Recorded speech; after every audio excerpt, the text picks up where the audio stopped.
Hi, I'm Jeremy Crosby. And I'm Nick Boucher. We're your hosts for the program that's all about your city, Talking Fitchburg. Every weekday, we pull together the news, events, and information you need to stay on top of what's happening in the city of Fitchburg. Find Talking Fitchburg on cable TV, Roku, Amazon Fire, Apple TV, and our live stream on the web. Plus, you can find all our headlines and stories on Facebook, YouTube, and our video on demand service. This is your city. Keep up with Talking Fitchburg and the issues affecting you and your neighbors. Want to know what's happening in your city? Get Notify Me messages from the City of Fitchburg. Visit fitchburgwi.gov on your computer or mobile device and select the big Notify Me button on the left. Enter your email and/or phone number, whichever is best for you to get notifications. Scroll down the list and select all the topics you're interested in to receive email or text messages about. You'll be notified every time one of your topics is updated. Sign up for Notify Me, one more way to keep up with your Fitchburg government.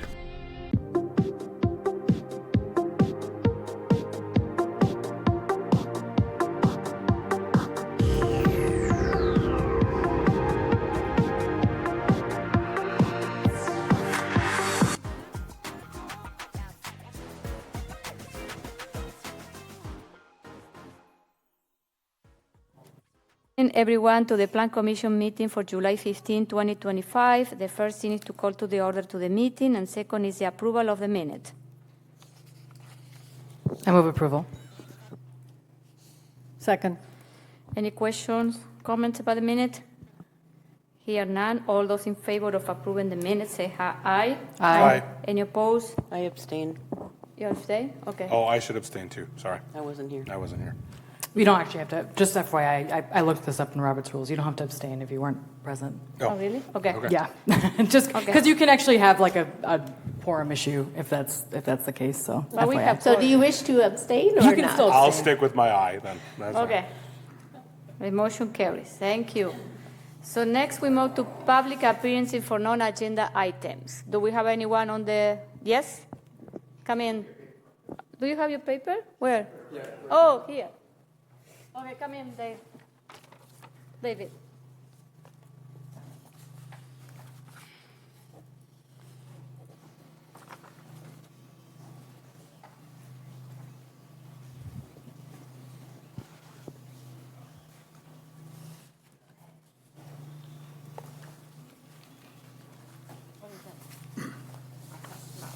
I want to, sorry. Oh, I think he's got copies there. so you have copies, all of you? Yeah, okay. Okay, go ahead, David. So David Haight, 5855 Woods Edge Road. So I've studied the issue of parliamentary procedure, and it is the case that tradition is a valid way of setting such rules. So I will respect the 3-minute rule, but I find going through the minutes that there is no prohibition on more than one non-agenda item. So I'm going to address 3. And of course, you can stop me by a vote of this commission. Okay, okay, can you repeat what you're planning to do? So there's no tradition of prohibiting someone from addressing more than one single non-agenda item at a meeting. And there are no adopted rules of procedure for the Plan Commission. So we go on common law, which has no prohibitions or tradition. Okay, my question is, so you wish to speak on how many items? 3. 3. So you have 3 minutes for the 3. I am 3 the chair. minutes. I am the chair of the committee, and I set the rules. No, that you don't. No, Yes. the commission sets the rules, and it's time the commission spoke up and decided to set I'll the move rules. to have public appearances for non-agenda items be 3 minutes comments for each individual speaking. Second. All those in favor? Aye. Aye. Okay, thank you. I appreciate the rigor. So let's go to the last page on this. And it specifically says, so this is the opinion that written by the League of Wisconsin Municipalities. It talks about the very issue that is the neighborhood plan procedure of this city. And you'll note that the neighborhood plan procedure of the city appears only in the comprehensive plan. And that neighborhood plan removes the making of the neighborhood plans from the Plan Commission. And if you note the language in the statute that establishes this body, it says it shall be the function and duty of the Plan Commission to make the master plan. Make does not mean approve someone else's master plan. It's the duty of this body to use the criteria that is specified in the statute in order to make the plan. So, what is important about this is you have an opinion in front of you. It says that following the public hearing, the Common Council votes to deny the ordinance, et cetera, et cetera. That clause with a bullet is only in the comprehensive plan. And what does the attorney say? This language does not alter my conclusion, where state statutes set forth a specific procedure for enacting and amending a comprehensive plan. A municipality cannot modify a statutory procedure by including language inconsistent with that scheme within its plan. And you'll note slightly above that, it says 66-1001-2MA, which I've spoken to many times. Although the plan, the comprehensive plan is not a regulation by itself. What's a regulation? The Supreme Court has opined that a regulation is something that restricts behavior. What does the language in the comprehensive plan with regard to neighborhood plans do? It restricts the behavior of this body. 66-1001-2MA specifically says no master plan adopted by ordinance to become the comprehensive plan can be a regulation. There's no way that the city can enforce the prohibition on this body from carrying out its duty and function as established in the Wisconsin statutes. And so this is going to go to court. There's no question about it. But it shouldn't, because it's a plain reading of the language of the statute, and this was constructed specifically to answer this question, and it does, definitively. Thank you for your time. I appreciate your consideration, as always.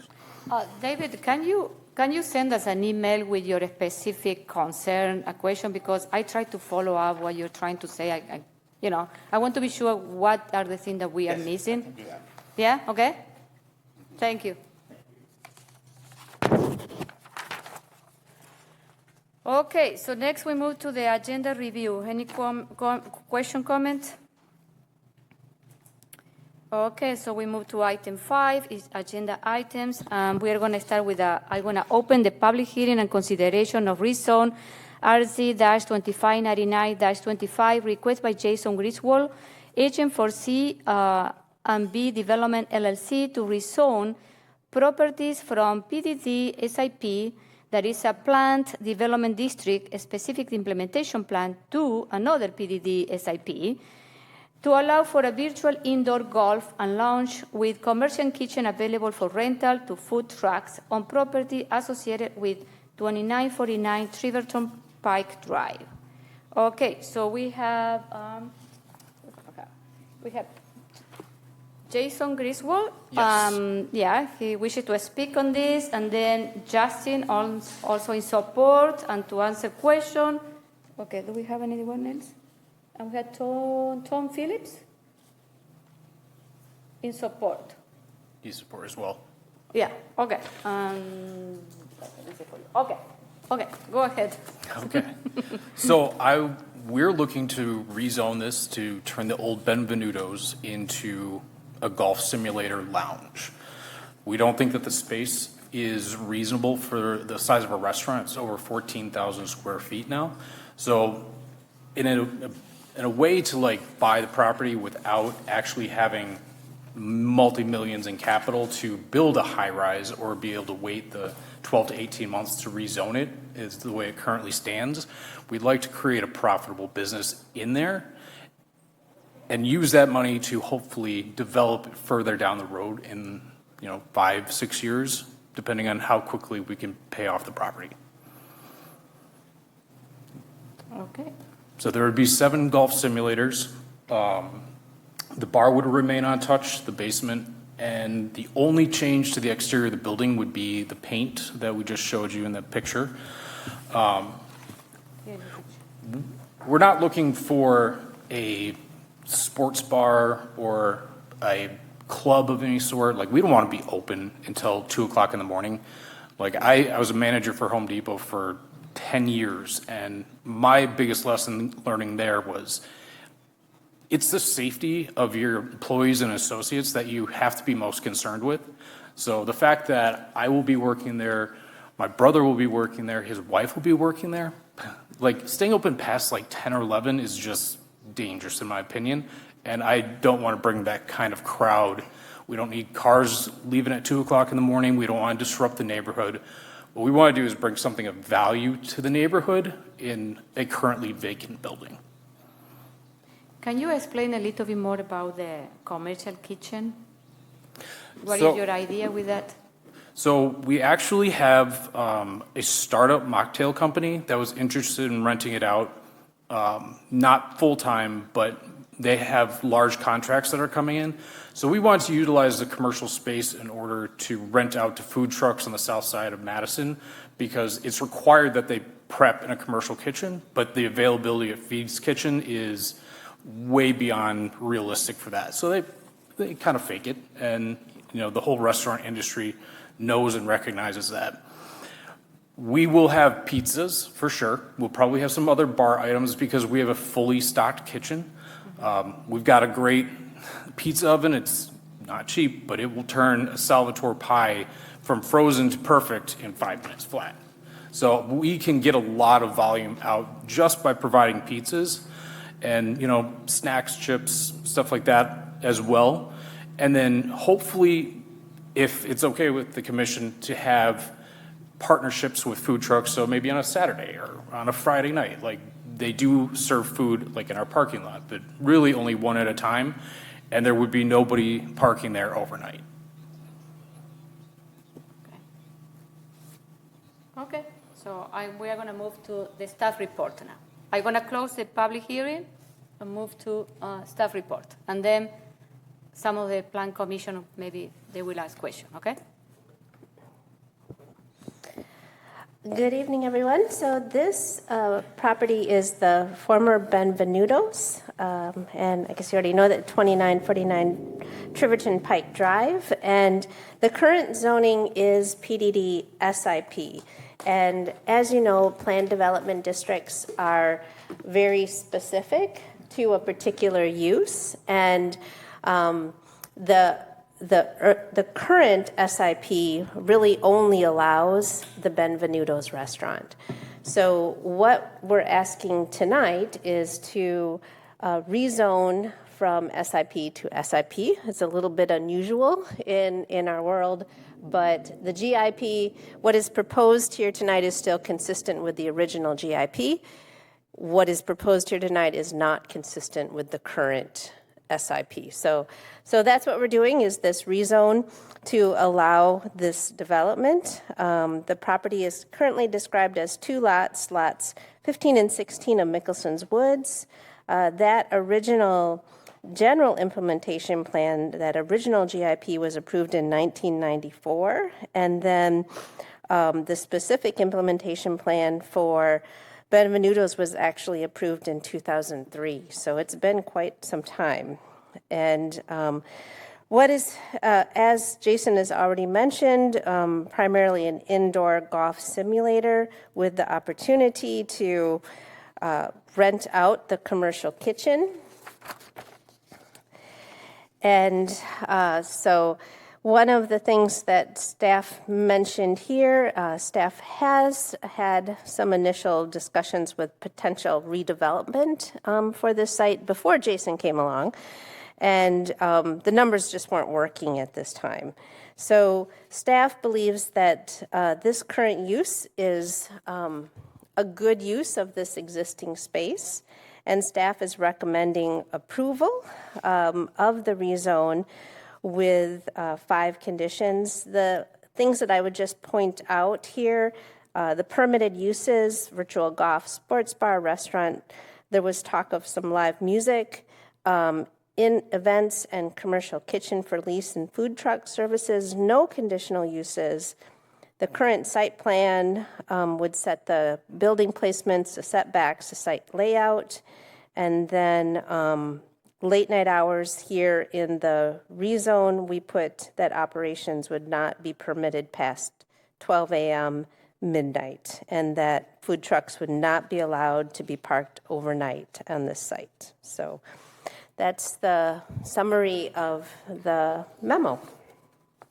Okay, thank you. I am open to questions, comments. Shelley? I think Jason said he doesn't want to be open past 10. Did staff recommend the midnight time in here just in case? I think we just kind of, this was our first stab.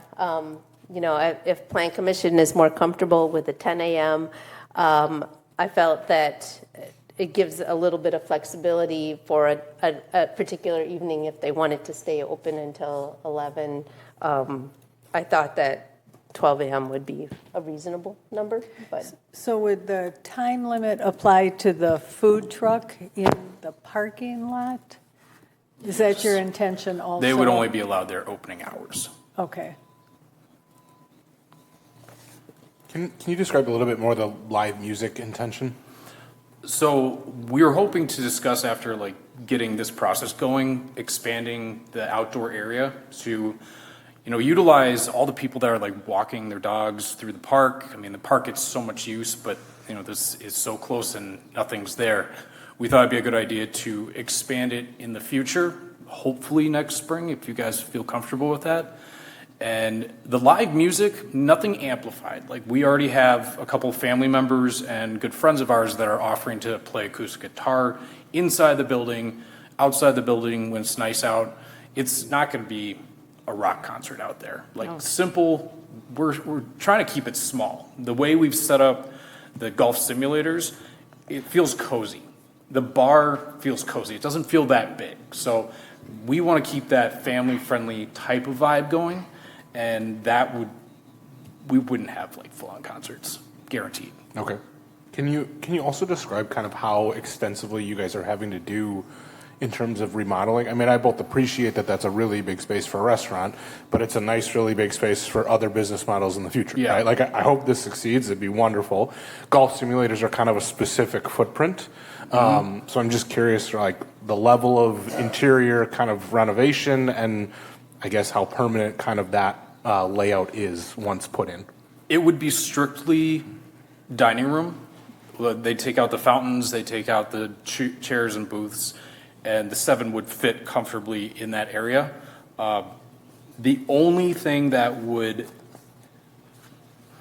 our long-term goal here is to develop something in the community that I live in. So, having this business making money while it's, paying for itself and then possibly working with bigger investors to build that 4, 5, 7 story is going up on the hill. I think that would be the best utilization of this space because I've been coming here since I was high school dating my current wife. And, I always considered this downtown. So seeing that go up instead of buildings go unutilized was kind of a driving factor for me here. Thank you. Did you have your neighborhood meeting? We did last week. And how was it? There was a turnout of 8. Oh, okay. Yeah. And what are the feedback comments from the meeting? They thought it was good and they thought it was going to pass. Okay. But they are open to the idea. I think the biggest thing that I heard from a couple that came from the apartments not far from the road is they said, we are just so glad to finally see somebody do something with a building that was used for so long. And Okay. Any other question? I have other ones, but I don't. Well, would they, if they wanted to open the patio and for music, would they have to come back again? Is that a new condition they'd have to come back for? No. Not for the rezone. The way that the rezone is written, I think it would allow the way that I wrote this is that the site plan could change unless modified through architectural design review approved by Plan Commission. So I left a little wiggle room in the rezone to allow for some site changes there, but any change to the patio would definitely have to come back for architectural design review. There is currently an open space there, isn't it, with a fence? Mm-hmm. Yeah. Yes. So I have another question about the commercial kitchen. Do you need to have any other permit to allow the food truck to use your commercial, the We'll kitchen? be a licensed commercial kitchen, so Okay. I can check into that. Okay. But somebody could go in there and start serving food tomorrow. It's shut down as an operating kitchen, and I've had KRS, Kavanaugh Restaurant Supply, come out and inspect this stuff. So we know which pieces are going to have to go, but most of it's in perfect working order. Okay. They're good friends of ours, and Okay. they're going to help us through all that process. No, because my concern was like, I am glad that you're going to provide finger food, because I don't want, only to be beverage, So I am glad that you're going to have pizza or other, finger food to provide to the, to the people that go to your establishment. Because, I am very concerned what happened with another establishment recently in Fitchburg, I want to be sure that, doesn't replicate in that part of the city, you know what I mean? So We do not want to be monkey shines Okay. in any capacity. I've been there twice in my entire life, and it was not good. So you also explained that you're planning to do some event. Can you explain what type of event are you envisioning for the place? So I see it like we're surrounded by large corporate partners. Promega, which is a family friend of ours. Sub-Zero, we have people that work there. At Sub-Zero, they golf with 36 four-person teams all summer long. Wow. And they're, a mile and a half from us? Yeah. So we envision, we're talking to this woman named, I can't remember, but she just left a catering company. So thinking that she would be part of the management structure and reaching out to those places to see, can we bring your corporate team here? Can we get everybody in there? Give you some discounts on golf. I mean, I work for Exact Sciences. I can send an email out to 7,500 people in a heartbeat and see if they'd be interested in doing this as well. But also like birthdays, retirements, just like a space that's friendly and inviting for anybody who wants to utilize it. Okay. From a catering perspective, would you be able to bring in, I'm thinking of Blue Plates going up on Midvale, they're coming into Fitchburg soon, and so I'm just thinking about even before you guys might have something in place for yourselves, would you be able to bring in kind of external caterers and allow them to use the kitchen then, right? I think that would be the goal. Okay. Like, I have a friend who lives in Lodi, and she does a lot of baking, and when she saw the mixer, she was like, I can't believe how big this one is. Like, I would use this pretty much every week. So we see there's so much utility in that 4,000 square foot commercial kitchen. We don't want it to go to waste, even though that's not really our primary goal. I've worked at Noodles & Company. I have worked at Dottie Dumplings in the kitchen. I'm not really interested in going back to making food myself, but throwing a pizza in, doing deep fried stuff, that's totally my wheelhouse. Okay. And I think it'd be a good idea to have somebody who's a professional at catering, at making food, more so than we are, would be a good partnership to also create and bring more economic value into the city. Yes, I'm just curious too. So you rent the kitchen out to people that are doing prep for completely different purposes, right? They wouldn't be selling the food that they're making necessarily in the lounge, but they would be doing prep for something else. So originally the idea was, a food truck would come in with 3 people, and 2 would be prepping and 1 would have the food truck out front. So they could actually be kind of making money as they were, paying us for the time and space. It's just a need in Madison. It's known pretty widely. Feed's Kitchen, if you've seen their parking lot, it is packed with trucks. And that's why I came out right away and said that we would not allow them to stay overnight, because I think that's an eyesore. We're trying to make the building look prettier, and we're trying to provide service for people who actually are required to do it in Wisconsin. Yeah. And then for the food trucks being on site, do you anticipate that other people, because there's a ton of pedestrians in that area, as you know, would other people walking by be able to stop at a food truck, or is it really only for the people in the lounge? No, it's absolutely for everybody. Okay. Like, we want that to be a draw for people. Like, if we could get different, like a schedule of different food trucks showing up different days, and like we could just plot it out for a month, I think people would pick a day. I know I do that with Wisconsin Brewing. Yeah, it's wonderful. I love having food And trucks. I know my wife and my daughter and I, we've been to McKee Farm Parks plenty of times, and I mean, this would be a perfect kind of getaway to, we're at the park, she gets hot, she gets tired, okay, we need something to eat. You can just kind of cruise on through, you can play some golf, you can have a drink, kiddie cocktail, and there's also food that kids would love too. So my question is, because I have never been in this golf simulator establishment, so they are also available for children that they can play, like, you know, I mean, like. There are different games that you can actually play on them. Games. Okay. There's bowling activities. Trackman does a really great simulator. Okay. Like, you can, I think, soccer, Okay. a handful of other games, frisbee, but you know, teaching kids golf. Like, we would have sets of youth golf clubs, probably from the smallest to adult sizes, just to make sure that anybody that showed up would be able to participate. Okay. That one would be neat, you know, to have that type of. And somebody who's never played golf before has just an inkling. They come in for a little bit of food and something to drink. They go, maybe this is something I want to try. And then it opens up their world to a whole new thing. And I think the idea or vision that we kind of have for the outdoor space is like the Rusty Bee.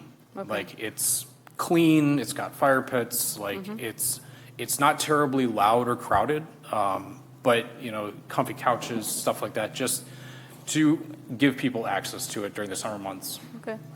So when are you planning to start, opening? Hopefully October 11th. Oh, you have a date. Yeah, I've been told that they can get the deconstruction and rebuild done in 45 days. And then Trackman only needs a couple of days to come in. We're already making down payments for that, and we're, they're ordering it so that we don't get hit with tariffs, and that we can also get scheduled, because they have so few installers, and for 7 bays, we'll be by far the largest one in Wisconsin. Oh, okay. It's just the right space for it. Okay. And who knows, if you redevelop the area and build a high-rise or however tall, that one would be great. You could honestly just make a great space to put these right back in, and they're able to be removed.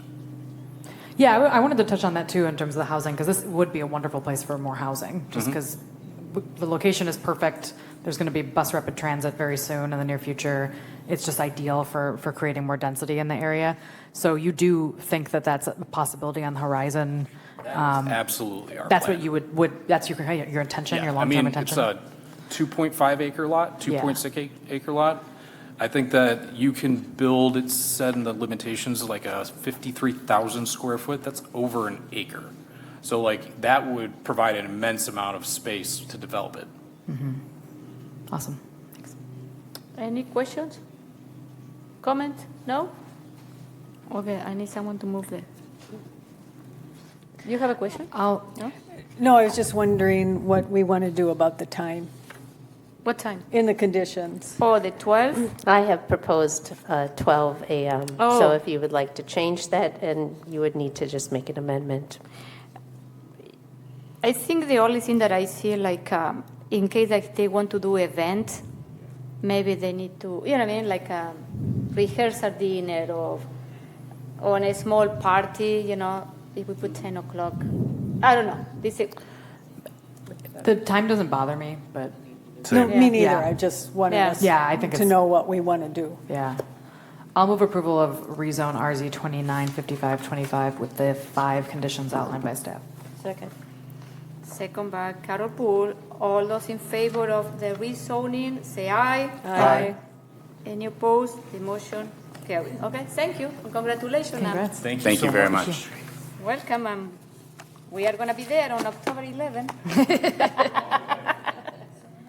Okay, so next one. I'm going to open the public hearing and consideration of rezone a conditional use RZZU-2600-25 is a request by Dave DiMarco, agent for Sierra West 2nd LLC, to rezone from the PDD GIP, that is a Plan Development District General Implementation Plan, to district to the RH High Density Residential District in conformance with the current site development and use on property associated with 3620 Breckenridge Court. Okay. So do we have anyone? Yeah, we have Dave DiMarco from Sun Valley. Do you want, where is Dave? Online. Okay. So Dave, do you want to speak and tell us what it is? Yes. Yes, go ahead. This request is a rezoning request for the Sun Valley Apartments. The current zoning calls for a redevelopment of the property. It's currently 204 units, and the prior ownership in 2016 got approval for redevelopment for 400 apartment units. The intention of this request is to maintain the current status of the property and rezone to a high density residential, which is the current standards meet. Currently it's so basically the goal is to zone back to what it is now, as there is no longer a plan to redevelop it into 400 apartments. The plan is to keep the 204 apartment units as workforce housing as it is now for the long term. The reason for initiating this request is that following the approvals, we will seek approval to construct a small clubhouse and leasing and fitness facility for the use of the apartment complex. Currently, the leasing and employees operate out of one apartment unit, and the fitness center is in another apartment unit. So construction of a small, we're targeting 1,400 to 1,500 square foot leasing center will allow the employees to have a nice space to work, to service the residents in the community, improve the fitness center and provide more amenities to the residents, and as well as allow 2 apartments to be restored, to be rented as additional apartment units. Okay, thank you. I will close the public hearing and then we move to the staff report, please. So this is the current Sun Valley Apartments. As noted, the current zoning is PDD GIP, so we are bringing this forward because under Section 22-597, we cannot issue any building permits under Plan Development District General Implementation Plan. And as the applicant noted, they wish to build a clubhouse with some meeting facilities, office, and fitness center. So the Sun Valley Apartments were likely developed prior to 1974 and likely under Dane County zoning, which would have been what we refer to today as RHA. We cannot rezone into RHA, that old zoning code, that old zoning district. So what we're requesting is to just rezone into our high density residential, which is very similar to what it would have been under Dane County zoning. Plan Commission and Council did approve that rezone to GIP in January of 2016, and that was for a complete redevelopment of the site. It was known as Aspen Park at that time, with 5 5-story apartment buildings and 6 two-story apartment buildings, clubhouse and leasing office. That project never went forward. Staff's not quite certain exactly why that project didn't come forward. And so the current owners wish to maintain the current site development as is. And so we're rezoning it really just to bring the site into compliance. I also will note that we do need to do the conditional use because there's a limit. A conditional use is required for having more than 8 units in any one building under this zoning district. Finally, the property abuts Nevin State Fish Hatchery, which is one of Fitchburg's and really the region's and the state's environmental gems. Staff's had some discussions with representatives from the fish hatchery. They're just always going to be very concerned about any impacts to that fish hatchery. When the fish hatchery was developed over 100 years ago, this was all cornfields. And so any sort of impacts in terms of the water, light, noise, environmental issues, we just need to be very sensitive to the wonderful resource that we have next door. So staff does recommend approval of that rezone with 5 conditions. Well, the rezone and the conditional use with the 5 conditions. Okay, thank you. Okay, question, comment? None?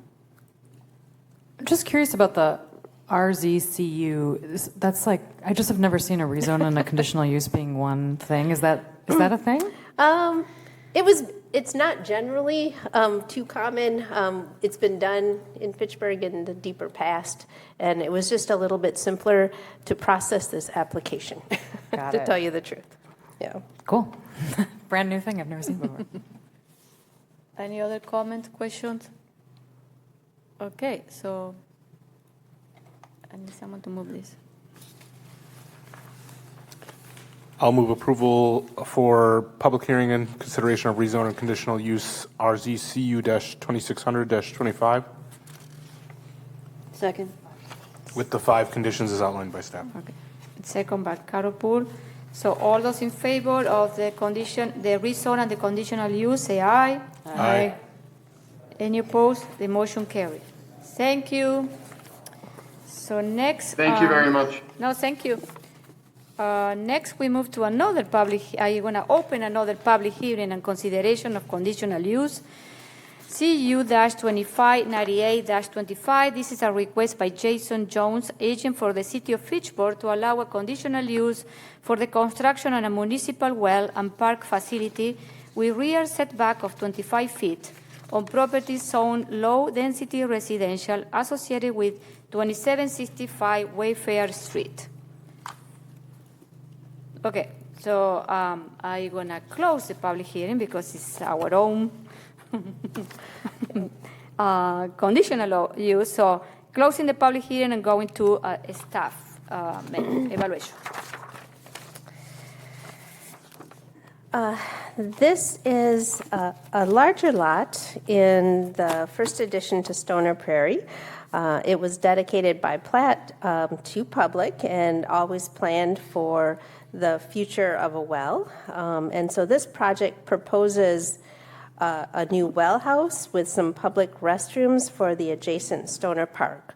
Stoner Park would be right next door to the east. Can we put that on the... Yep, sorry, go in there. Yeah. So people know where it is. The site plan is probably not so helpful, so let me go just bring it up here. So Lacey is to the south right here. We have the elementary and then the middle school, and Stoner Prairie Park is right here. And this is the lot that we're looking at for this future Fitchburg Well number 2. The current zoning is low-density residential, and so with that and a smaller rear setback, we need the conditional use permit. So the conditional use permit will allow us to have a 25-foot rear setback and then allow for public/utility use within this zoning district, low-density residential. The well house is approximately 52 feet by 45. Towards the back, let me go here. The restrooms will be towards the back. There'll be a connection here to the park. There'll also be a drinking fountain. Staff is still, actually Public Works staff is still finalizing some of the facade materials. They specifically, they want a natural stone instead of the stone veneer here that would have been a manufactured stone. This will be changed out to be a natural stone, a little bit different. But otherwise, metal roof, hardy siding, and this facility also does have a generator, which would only be used when the power is out, but of course it would be checked for service at probably once a month. And to the southern portion of the lot, staff is considering doing some solar arrays. That is not for certain at this point. It's kind of depending if they might have to build some additional treatment facility for the type of water that's coming out. So they're still working through whether the area to the southern portion of the lot would be solar array or additional treatment for the water. So staff recommends approval of the conditional use permit with 2 conditions, and then also approval of the ADR with the 7 conditions. And I will try to answer any questions. Yeah, Carol. I have a question about the solar arrays. Yeah. They would be directly across the street from a residential home. Is that Yeah, I don't know. problematic? I think you bring up a good point. Let me go back to... Require a great deal of screening if we're going to put not only a well and then solar array in front of 2 residential homes in an upscale neighborhood. I think you're going to have some opposition to that. Okay. Yeah, the solar array would set, it would be ground mounted right in this area. Do you know how many? I don't. Why ground mounted and not on the roof? Because it's a metal room. Metal roof and we can't mount on that? I don't know that there was enough. I think they were looking at a little bit more surface area than just on the roof. And I think they can orientate it better towards the sun, towards the south. Facing south. In item number 6, you said lighting shall conform to Fitchburg lighting ordinance. So that one is the dark sky compliance? Yeah. So can we put that dark sky compliance? We certainly can. Okay. Yep, we certainly can amend that to make it dark sky.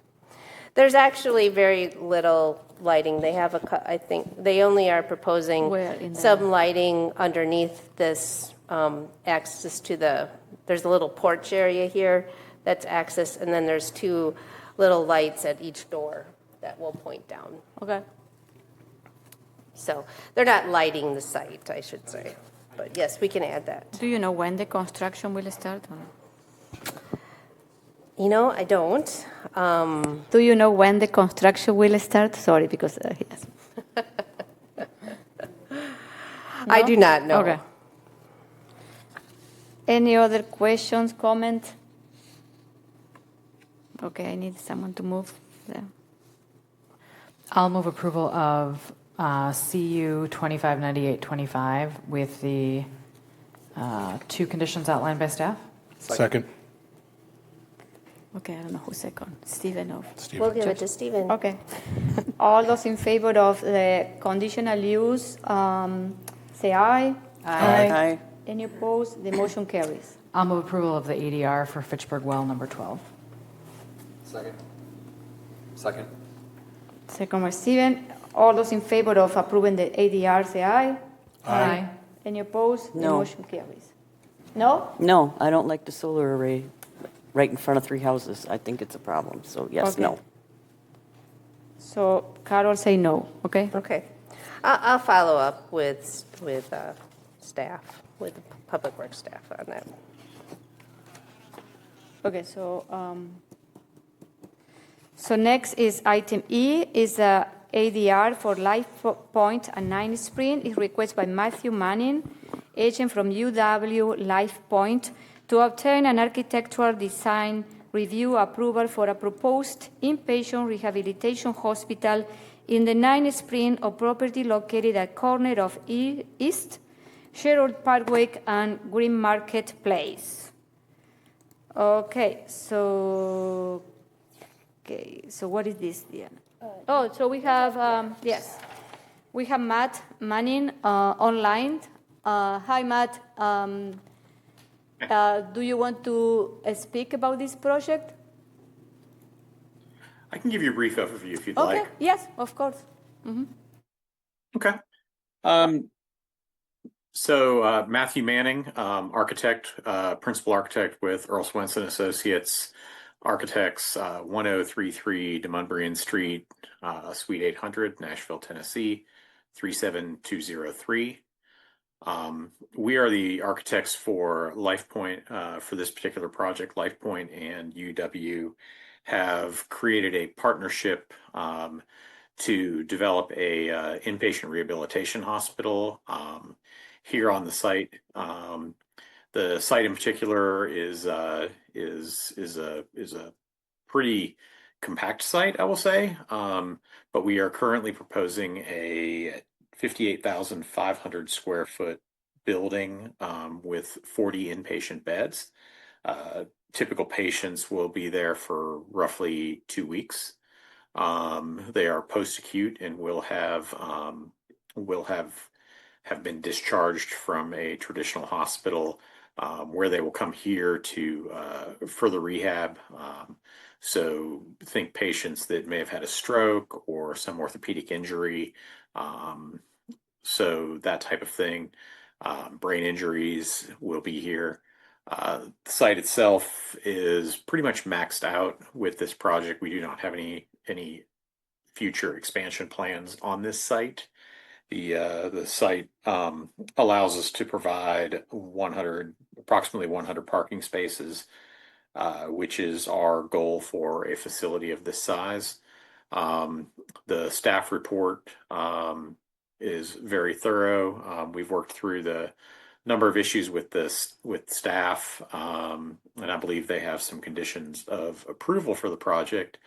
Architecturally, we've tried to stay in the appropriate character for the surrounding neighborhood. Obviously, this is a bit of a different building because it's a think of it as a small hospital versus what's really in the area right now is primarily residential.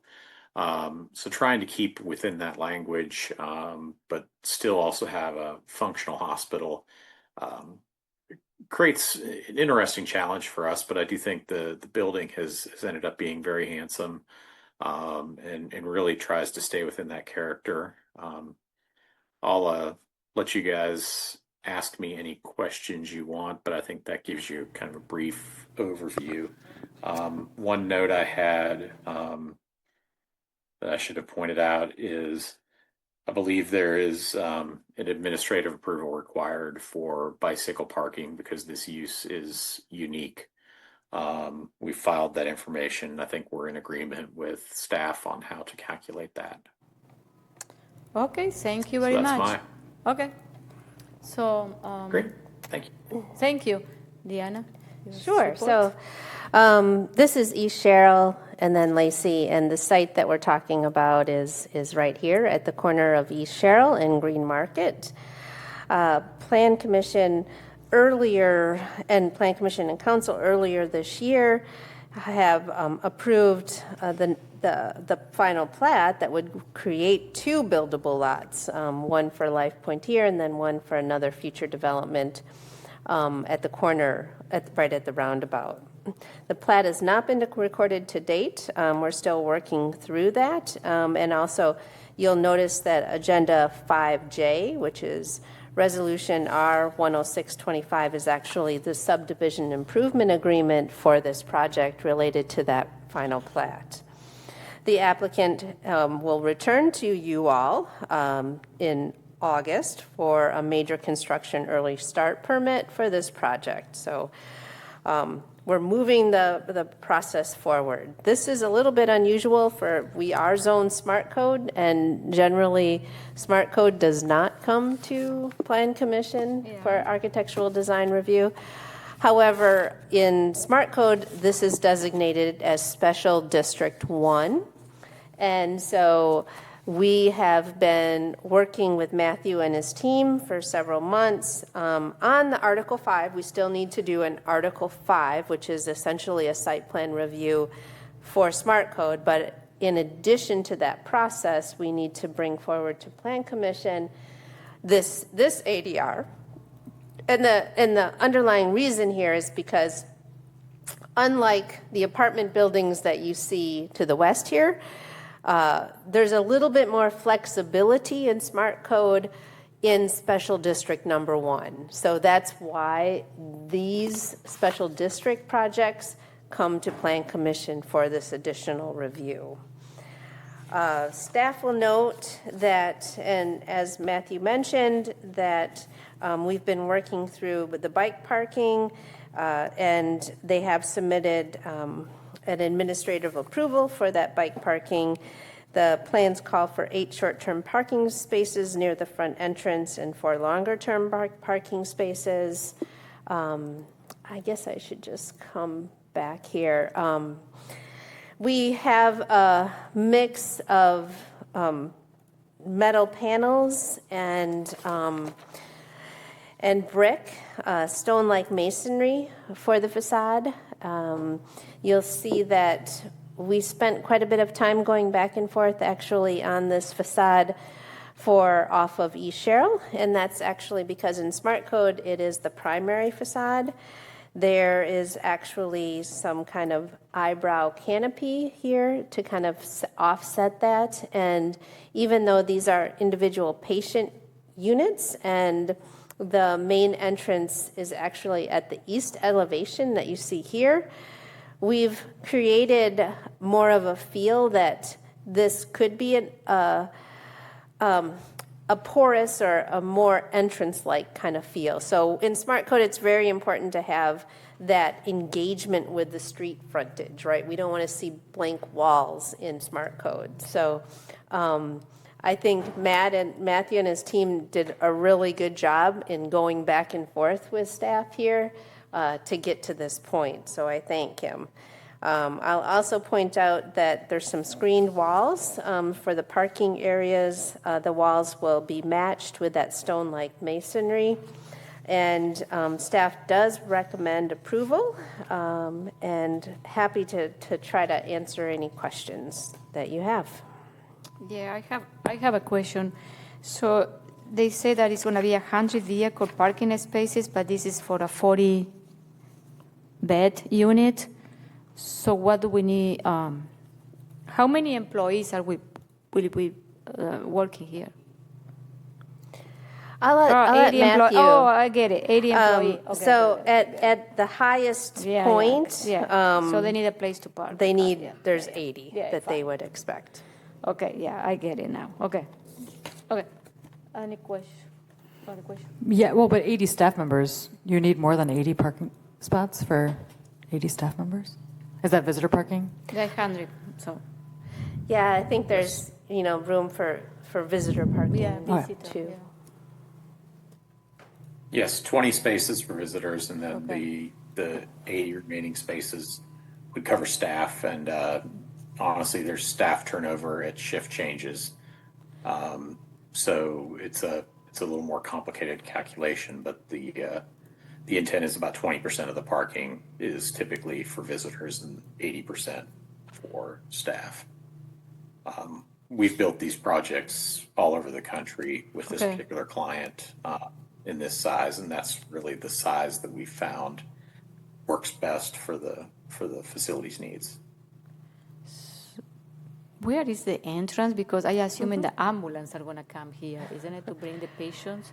I'll let Matthew answer that, but I can point out this is the main entrance, facing to the east here, and that's where this drop-off point is. Oh, okay, I get it now. Yep.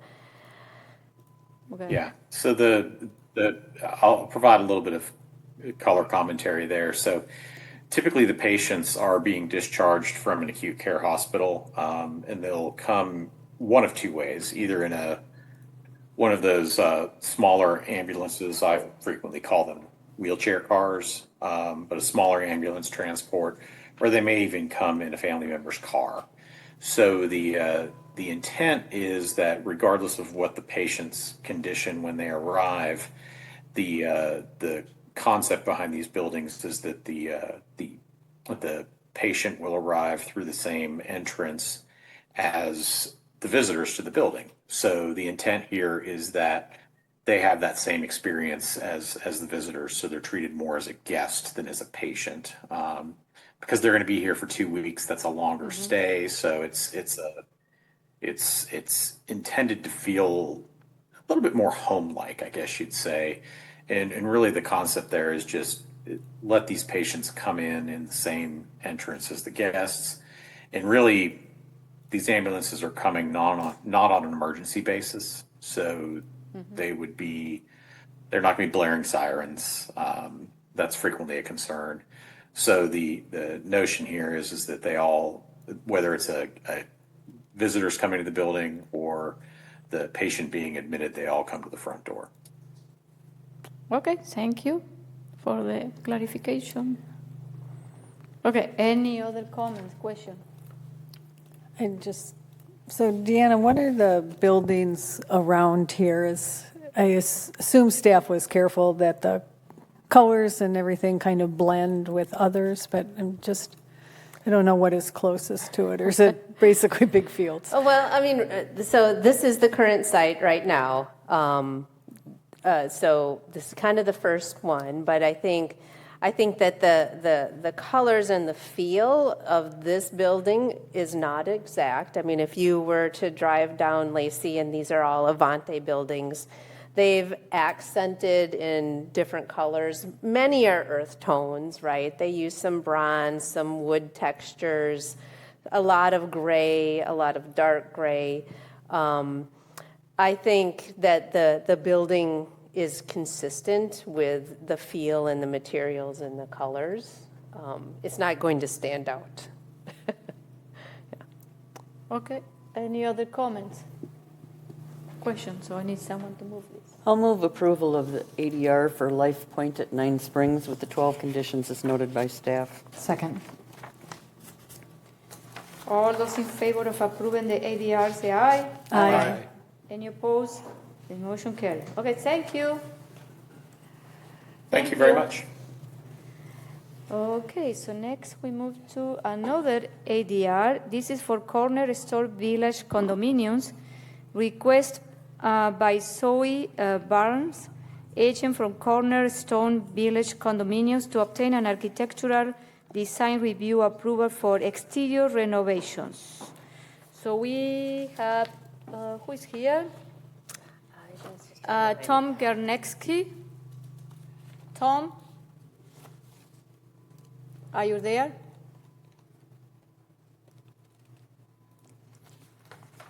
Tom? I'm here? Yes. Can you explain? Yes, I'm here. Yes, go ahead. Yes. So I don't have much of a formal presentation. This project is repairing exterior cladding conditions that have resulted in leaks to the interiors of the units, some rotten sheathing, deterioration, other repairs that need to be completed. This wasn't necessarily a planned effort on by the condominium association. It's something they need to do.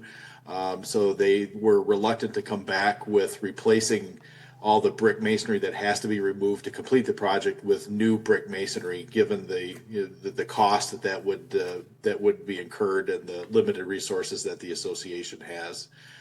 So this is an effort to make these repairs and yet still make everything look good and blend in with the surrounding community. Okay, thank you. We move to Diana report. Yeah, so this is a pretty straightforward, this is an existing condominium development that was originally approved back in 2002, and a relatively small portion of the existing facades have brick. And as was noted, that brick has failed, resulting in some deterioration of the facade materials and the integrity, and even some deterioration of the structural wood. So they are replacing that brick, those brick areas, kind of here and here with a vertical hardy siding. As noted, the replacement brick was cost prohibitive, and they're not replacing any other materials or other changes in this project. So staff just didn't feel like this should be an administrative approval and wanted to come to Plan Commission for your approval of really replacing those brick areas, and it shows up here as the little bit darker areas. Staff, of course, recommends approval of that, just with those 3 conditions. Thank you. Any question, comments? No? I'll move approval for the ADR for Cornerstone Village condominiums with the 3 conditions by staff. Second. All those in favor of approving the ADR, say aye. Aye. Any opposed? The motion carries. Thank you. Thank you. Thank you. You need to fix that through September 2026. Oh, I apologize. Yes, there was my error.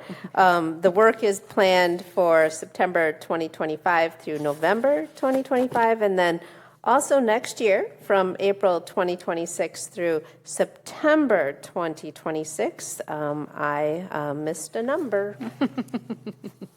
Thank you. Okay, so then we are on item G.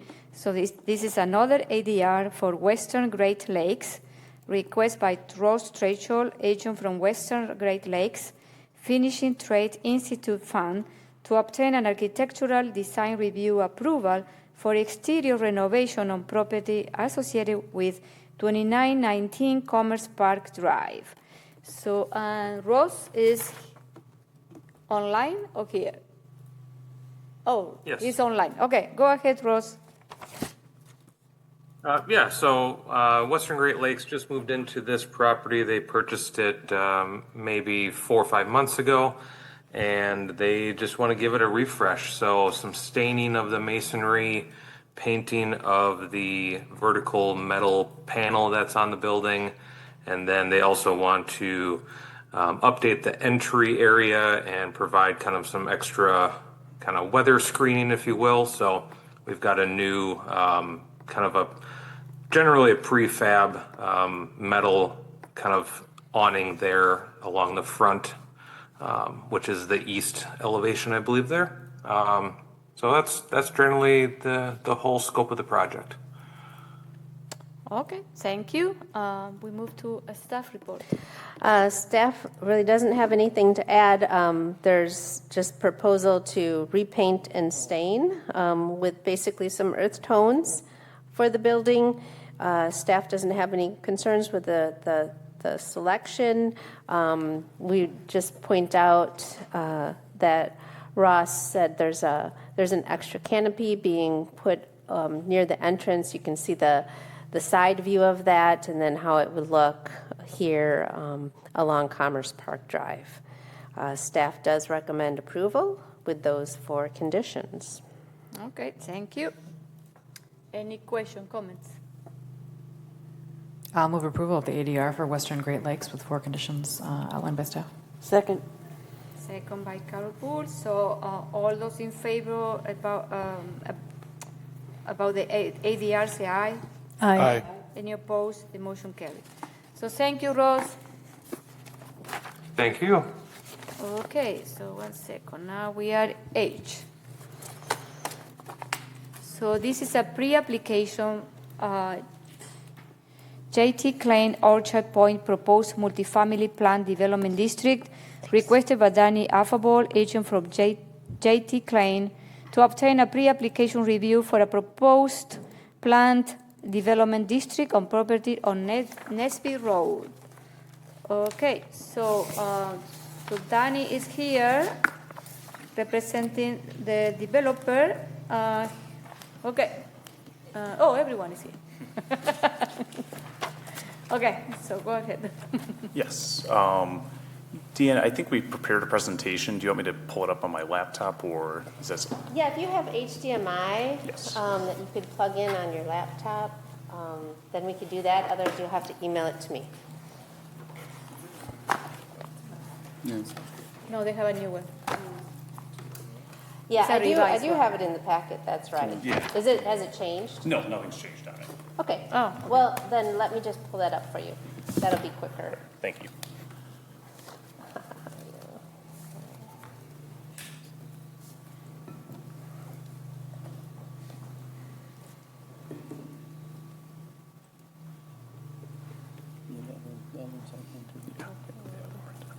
All right, thank you very much. As mentioned, my name is Danny Affable with J.T. Klein Company, and today we're bringing our pre-application request for eventually PDD GIP of our site at Orchard Point, Lot 11, approximately 6270 Nesbitt Road. Next slide, please. Just a quick background on J.T. Klein. We are a Madison-based development company. We specialize in multifamily, market rate, and tax credit affordable housing projects. The project we're bringing forth today is an affordable senior project. We've also been the developer on the Limestone Ridge Workforce Project just up the street from here. Next slide, please. Just to give in background on the area, so it's just south of the Orchard Point Shopping Center. On your right side there, you can see the existing site, and we'll kind of touch on this on the next slide, but there is some pretty significant grade change as you go from Nesbitt kind of up to the Fitch-Rona side of the site. Next slide, please. And so what you have on the printout there is our most recent site plan. The one on the screen here is an earlier iteration. What we've been working on over the last couple weeks since we've even sent this presentation is we've been working with our architect and engineer. And since that time, we've discovered that the original thought process of tying into some of the existing storm system there is not going to be viable per this, the Fitchburg engineers. So we're going to have to contain the stormwater on our site, and it's going to be a pretty significant amount of stormwater. There's a lot of runoff coming from the Fitch-Rona side of the site down, and the natural low point is going to be kind of the bottom left corner there. The site plan that you see on the screen was kind of our first iteration of it. After some discussion with staff, we went back to the drawing board and kind of wanted to tweak it a little bit to bring some of the road frontage of the building to Nesbitt Road, while also hopefully providing ample stormwater on it. And so the printout that you have there is kind of our latest iteration that we think works a little bit better with the site. On this site plan, there's going to be 3 different 4-story buildings. The first phase is going to be a 160 units of affordable senior housing. One phase will be a 9% tax credit one. The second phase will be a 4% tax credit. And then the second phase is going to be roughly 35 units of senior housing as well. Next slide, please. And so our justification of why we need to move on from the current zoning, which is BG, general business.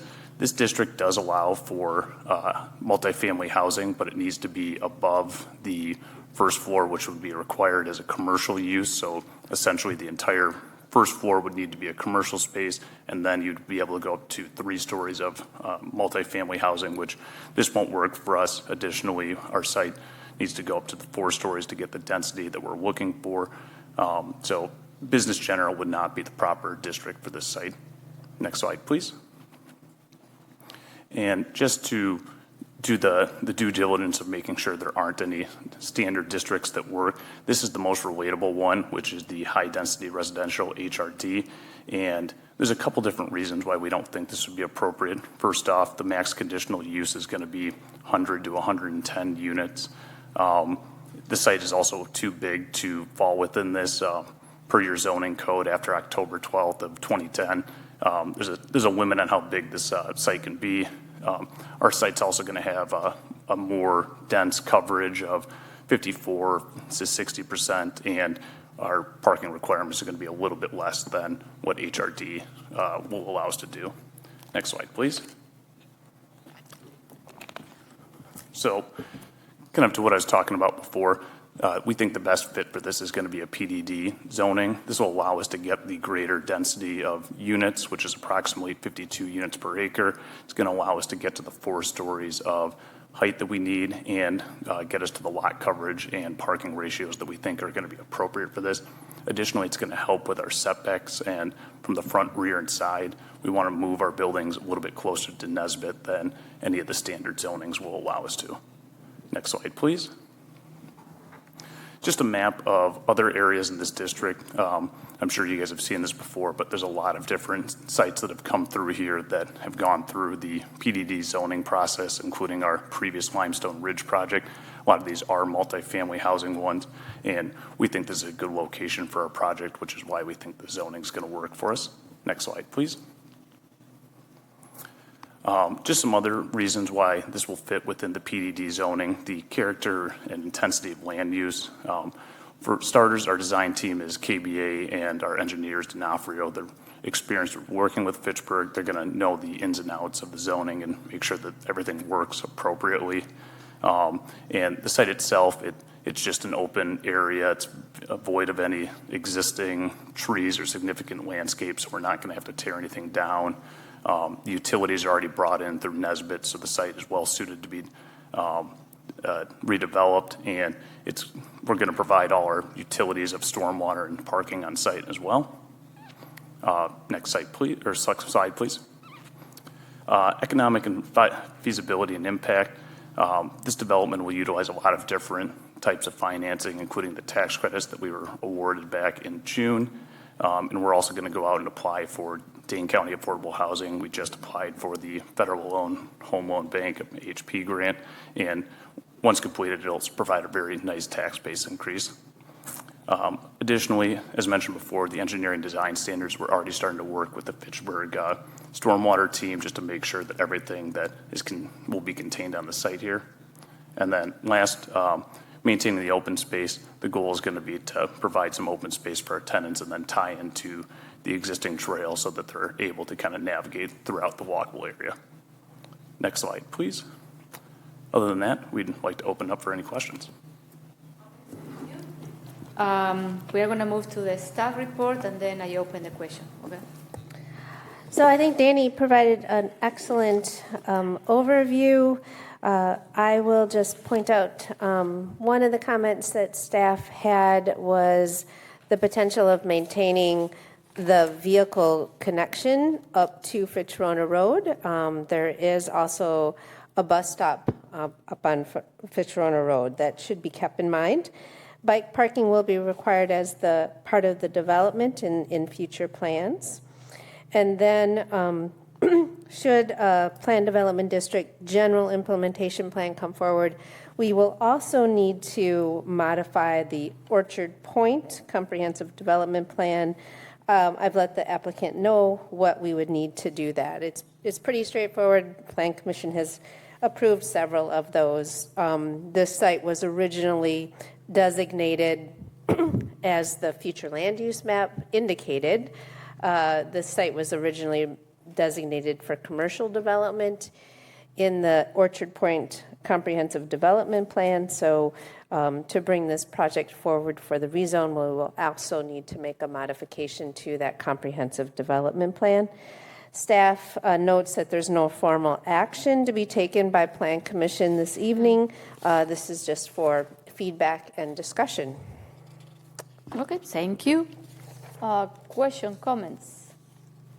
Carol. I have a question about the 35-unit building. What is the difference in those apartments compared to the other two buildings? Finish-wise, they're going to be pretty much on par with each other. It really is just a smaller building, and originally when we came forward, it was a little bit bigger density, but due to the stormwater, it got shrunk down. So inside, it's really just going to be 1 and 2 bedrooms, similar level finishes, probably granite countertops, LVP. So, low income? Or reduced Thinking income? that those will be market rate. We haven't decided. That will Okay. probably be the phase 2, but the goal is right now market rate. Thank you. You mentioned about a pickleball court, or is it gone now? Currently gone. We would like to provide some outdoor recreational space, and really that was put as a placeholder with the path on the back. We're just trying to find a way to tie in and give some sort of outdoor recreational area. You mentioned a steep grade change from what, kind of going from Nesbitt towards Fitrona, right? Yes, correct. How do you intend to kind of deal with that on the lot? Like, will there be retaining wall in the back? I'm just trying to think about kind of pedestrian access to Fitrona where possible, and just like if you guys are going to have a barrier there, kind of the ability to get over or past that kind of thing. I think, and this kind of like also touches on one of the staff comments. You know, when we did limestone up the you know, it's whatever, half mile, probably not even 3, whatever. Oh, okay, I can do that. So one of the things that came up when we were doing that project, because we were trying to locate the building and deal with access, because we come in like down limestone off one spot. Like when they put together that Orchard Point, I don't think like there's a lot of restriction from access on Fitrona. So I'm guessing the original developer had this in there because, you know, he was hoping to get as many access points on Fitrona because they were very difficult to get. I don't think we need it because, you know, our tenants are going to come in off Nesbitt, go out off Nesbitt. You know, we've already are trying to contain as much stormwater as we can, and it doesn't really. You know, the more blacktop we have, the more stormwater we need. We're going to need some sort of connection up there. I agree. You know, I think if we could take out the existing drive and put a pedestrian path, like something, you know, like a blacktop path, or connect it. There's already the existing like trail that goes around the whole site. I think if we connect it to the trail, if we have an overhead, that probably gets up to the road right there too. So. You know, we definitely are going to have some sort of pedestrian connection there, but having vehicular access, I don't think was something that's been in the past. Something was wanted off Fitrona, and it's not something we need or want. Okay. And would that require like a set of stairs then to kind of get past anything, or you'd be able to slope pedestrian access through there? Yeah, we'll be able to slope it through there. I think, you know, one of the things that's come up is, you know, maybe needing to talk to Jim Finity, you know, about, you know, I think if there is some steepness, it'd be kind of up in that, you know, like where that path is coming in now. Like I would think we would just connect to the, you know, the existing trail and rip that out, and then it's just, you know, that gives us more area to grade, and I think, you know, everything I'm hearing is that we can make it work then. Okay. Thank you. Carol. I like the idea of having a vehicular connection up there for a couple of reasons. One, for traffic management. The other one would be, I wonder if the fire department has had a chance to review this plan, because they typically like 2 entrances to a property for fire, especially if they're bringing in tenders and ladder trucks, which they would be with a 4-story building. So I think there's a lot of good cases to be made for requesting some sort of another access for vehicles. I agree with Carol, because you have 200 units here, and you've got just one entrance and exit. That doesn't seem to be enough. We're happy to look at all the, you know, several other apartment buildings and see how many access points they have of that size. If the fire department wants it, obviously that's something we'll do. But I would really like to get engineering involved in the discussion, just from like I said, my previous knowledge is they want as few access points off that road as possible. So, you know, I think maybe that's something we should kick to engineering too. Can you also share, you know, with Chinfinity, you know, like, I don't know if there is like a natural barrier. Yeah, there's a 10-foot retaining wall. Oh, really? Yeah. Oh, okay. Yeah. Ah, okay. I thought it was open. No, there's a significant retaining wall Oh, there, okay. yeah. Okay. Yeah. You- You probably know this, but are you aware that Madison Metro changed that D bus route and it no longer terminates at that bus stop? Yes, I believe there's another one, what is it, southwest there's the stop there? I did look at the updated one. I know it's not the same one that's like directly north of us. Is that the one you're? Yeah, the one that's on Fitzrona. Yeah, I think they moved that one to a different one because there was like 3 different stops in that area, and I think they wanted to go through on that. Is that what you're referencing? Yeah, I don't think any buses stop down there anymore. I don't know. I would just check in on the bus schedule because I know that we talked about that as being a piece of the nice thing about it, and Metro changed it. That's not to say that it would never change again. I know Fitchburg is interested in having a connection there, but the change was driven by service to Verona, the city of Verona. So we had very little control over it because we don't pay for that route. Yeah. So anyway, I just want you to be aware of that. Okay. Yeah. Thank you. Any other question, comments? So when are you planning to, if this move forward, what is you're planning to start this project when, in next year, the spring? Yeah, for construction would probably be next year, hopefully springtime, if everything goes according to plan. We'll probably keep moving forward with our zoning process, and then we're applying for Dane County Affordable Housing Funds and some other sources from here to probably through fall. Okay. Yeah, so. Congrats on the WIDA. Yeah, thank you. Appreciate it. Yeah. Yeah, I think we need more affordable units for seniors, so, I am very excited about this project, so. Okay. That's it. We don't need to vote.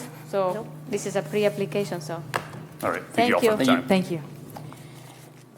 Okay. So now we are in item I. It's an early issuance of permit. Uptown Hills Workforce Housing Development request by Sean O'Brien, agent from Uptown Hills Fitchburg LLC, to obtain an early issuance of permit for Uptown Hills Workforce Housing Development on property associated with 5078 Haight Farm Road. Okay, we have Sean O'Brien here, so. Hello, everyone. Hi. My name is Sean O'Brien with North Point Development. We're currently working on a 24-unit workforce housing project at 5078 Haight Farm Road. It is currently zoned Smart Code T5, so you have not seen it come across your desk, but it is a 24-unit project. All of the 24 units will be 3-bedroom townhomes that will be workforce housing, so they'll be rented to families earning between 30 to 80% of the county median income. There will be 2 buildings. One will be an 18-unit building with 31 underground parking stalls, as well as 2 garage stalls for our ADA units. And then building B, or building 2, will be a 6-unit townhome building with double stall parking on the lower floor. And so what we're here tonight to request is the major construction start. As we're taking this site, we're subdividing it via CSM. I believe that CSM has already come through this group for approval.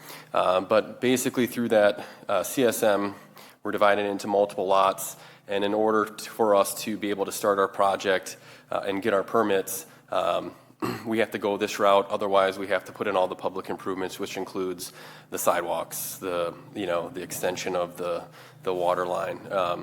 And so this gives us an opportunity to, not have to redo a bunch of broken sidewalk as we build our project, and really kind of get the permits before having to put those improvements in. And so I'm here to answer any questions that you have on that process. Okay, thank you. We're moving to a staff report and then open to questions.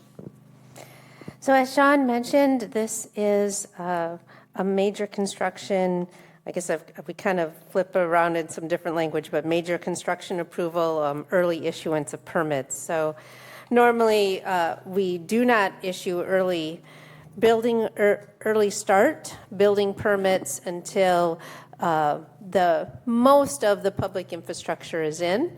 For these larger projects, Plan Commission may issue early issuance of permits for these major construction.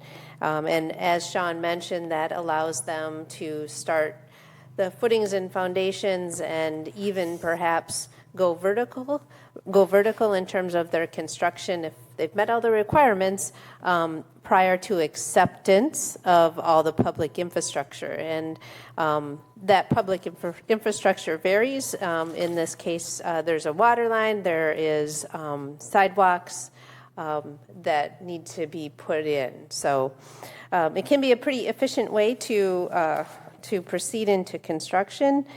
Staff does recommend approval. There are quite a few conditions on this one that I'm happy to walk through, but in summary, we really still need to have the Article 5 approved. We need to get the CSM approved. We need to get the subdivision improvement agreement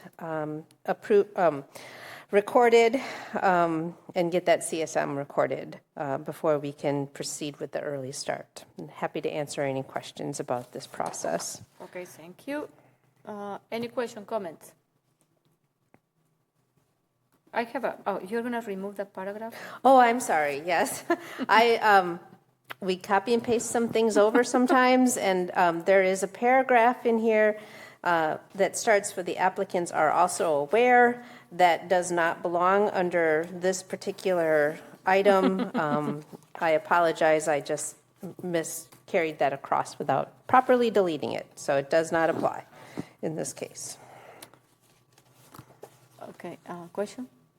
You think all these recommendations, are you still going to be able to get started?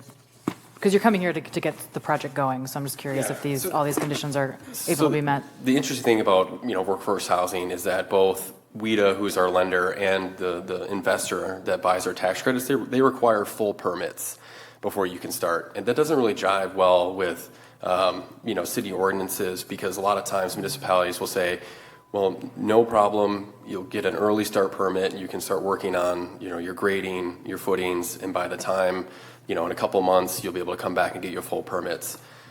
Or in this case, put in the public improvements and then you can come get your full permits.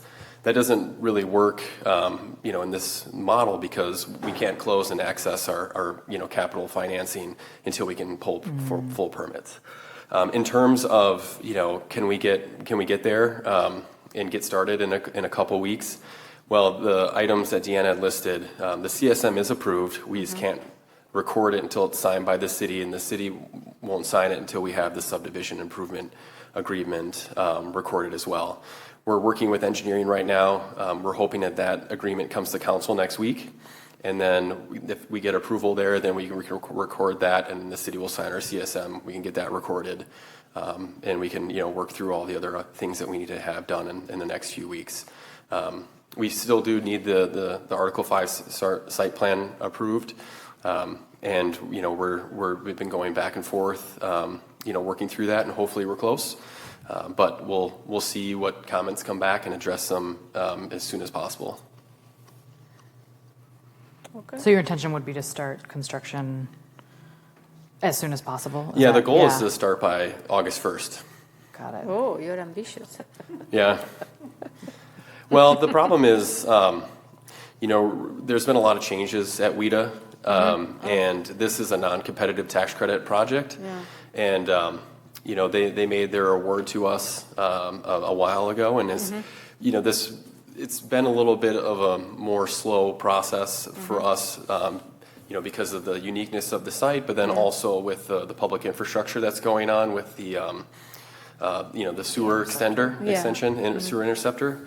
And so it's just a matter of getting the timing correct, but that timing now is starting to butt up against where WIDA is going to say, either move this project forward or, get back in line next year. And so we're really, trying to be, push and make sure that we can get this thing in the ground before, WIDA pulls the plug on it. Yeah, and the city also, the council approved the deferred loan also for this project. So yes. Yeah, so. To help with the financing too. So, Okay, any other question, comments? Just wanted to say thank you for Yeah. bringing thank this. you. It's great to see 3-bedroom townhouses. Like, that's just such a rare product that we see coming in front of us, and especially in an affordable range. It's great, and congrats on the WIDA financing too. And the other thing that we are working to is we are planning to work on the expansion of the bus line. Where is you know more about that? The 75-65 to bring it more like south. Oh, okay. With the vehicle registration fee money that some of that money is going to be allocated to the expansion of some of the line to bring it south, because we have received a lot of interest for people living there that the buses stop like what, a mile? No, like half a mile. Yeah. Yeah, I mean, I'm not certain if we'd be able to divert it. Madison Metro might not let us divert it, but regardless, so we can increase the frequency of the bus service. Uptown in East Sherrill? Yeah. Yes. And the roundabout there? Yeah. Yeah. So we try to move it a little bit south. Oh, to Lacey? Yeah. Okay. Well, this is the Or goal. Yeah, I don't know. If that's a Metro thing. That'd be great. They'd have to allow that. But regardless, we do have the B-cycle bikes that are at Yes. across the street from this development, so that'll be kind of nice for these tenants as well. Yeah. Yeah. So. Okay. Any other comments, question? I'll move approval of early issuance of permits Uptown Hills Workforce Housing Development. Second. Okay. All those in favor of issuing the early issuance permit, say aye. Aye. Aye. Any opposed? The motion carry. Okay. Thank you. Thank you. I'm sorry, that's with the 12 conditions. Oh, okay. With the Aligned by 12 staff. condition. Okay. We know that. Yeah. All of this coming with that. I don't know if I gotta say it out loud.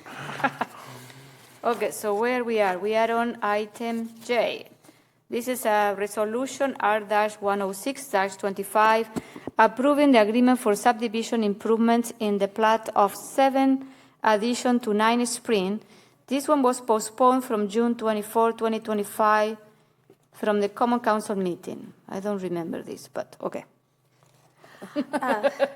So this is for the Life Point final plat. What is that one? That was the rehab hospital that we just had. Okay. Yep. So that would be your item E tonight. This is tied together. Oh, okay. You approved the final plat for that back in March or April. Can't remember right now. And with that, there's some public infrastructure that needs to be included, that is required as part of that plat. And so that's what this agreement is for, those subdivision improvements. And normally, actually, these don't come to Plan Commission. You only get them whenever there's a phasing plan. And so in this case, this subdivision improvement agreement originally did not have a phasing plan. And that just means that one phase, some of the subdivision improvement agreements would be put in. The second phase, another set of those subdivision improvement agreements would be put in. And the reason that we're phasing this one is because of the 2 lots, and the project is on some different timelines. So if we're back here at East Sherrill, Lacey Roundabout, the plat created those 2 lots, this lot here and this lot. And of course, Life Point is ready to move this fall. And then Avante is intending to own and then build another apartment building on this lot. And so the timeline isn't, they're on 2 different timelines. And so that's why this phasing is coming. That's why the subdivision improvement agreement is coming to you for phasing. So staff just recommends approval. It's pretty standard from the side of Public Works staff. Okay. I'll move approval of resolution R-106-25. I need a second. Second. Okay. All those in favor of resolution R-106-25, say aye. Aye. Any opposed? The motion carries. Okay. We are at the end of the action items. So now we move to report from department. So we start with the report from the Ag and Rural Affairs Committee. Any report? No meeting this month. Okay, thank you. Report from Transportation and Transit Commission. Yes, we met, oh gosh, hang on just a second. I need to pull up my notes. We met on last week, July 10th. We discussed the South Stoner Prairie Neighborhood Plan and the Greenfield Neighborhood Plan and made recommendations to the transition engineer, which I'm sure he's already passed along to the Plan Commission, or sorry, to the Planning Department rather. And we also just got some updates about what's happening. As you know, as you can see, the library parking lot is getting worked on right now. Bus Rapid Transit is moving forward. They had a meeting with the Federal Transit Association. So that's still moving forward as needed, and the Cyan Road project is still moving along as well. Regular street resurfacing is continuing on, but there's been some delays with the rain, but they're moving forward as soon as whenever the weather allows them to. That's all. Thanks. Thank you. Okay. Any question for Gabriela? Nope. Okay. So next we move to the report from the Planning and Zoning Department. Yeah, so I just wanted to provide a couple of different updates for you all. We have hired the new associate planner, very, very excited. He is starting on July 28th. He's coming to us from the Southwestern Regional Planning Association, so really looking forward to getting back up to full staff. The neighborhood plans, we've accepted comments and questions, and Brad Sipple in the planning department is working through those comments and questions, making any necessary changes to return to Plan Commission in September, and then hopefully with approval from council of both neighborhood plans also in September. The one more thing that I wanted to just talk through for you all, staff is working through some proposed zoning ordinance amendments, and I wanted to take a few minutes of your time this evening just to talk a little bit about what some of those changes that staff is considering. I'm happy to share this document. I just wasn't quite ready to get it into your packet at this particular point. So these zoning code amendments are just kind of some quick, dirty amendments to ease housing. They're really focused on to address, to make things work a little bit better without making some major changes. There's of course, major changes needed in our zoning ordinance, which probably dates back to the 1980s.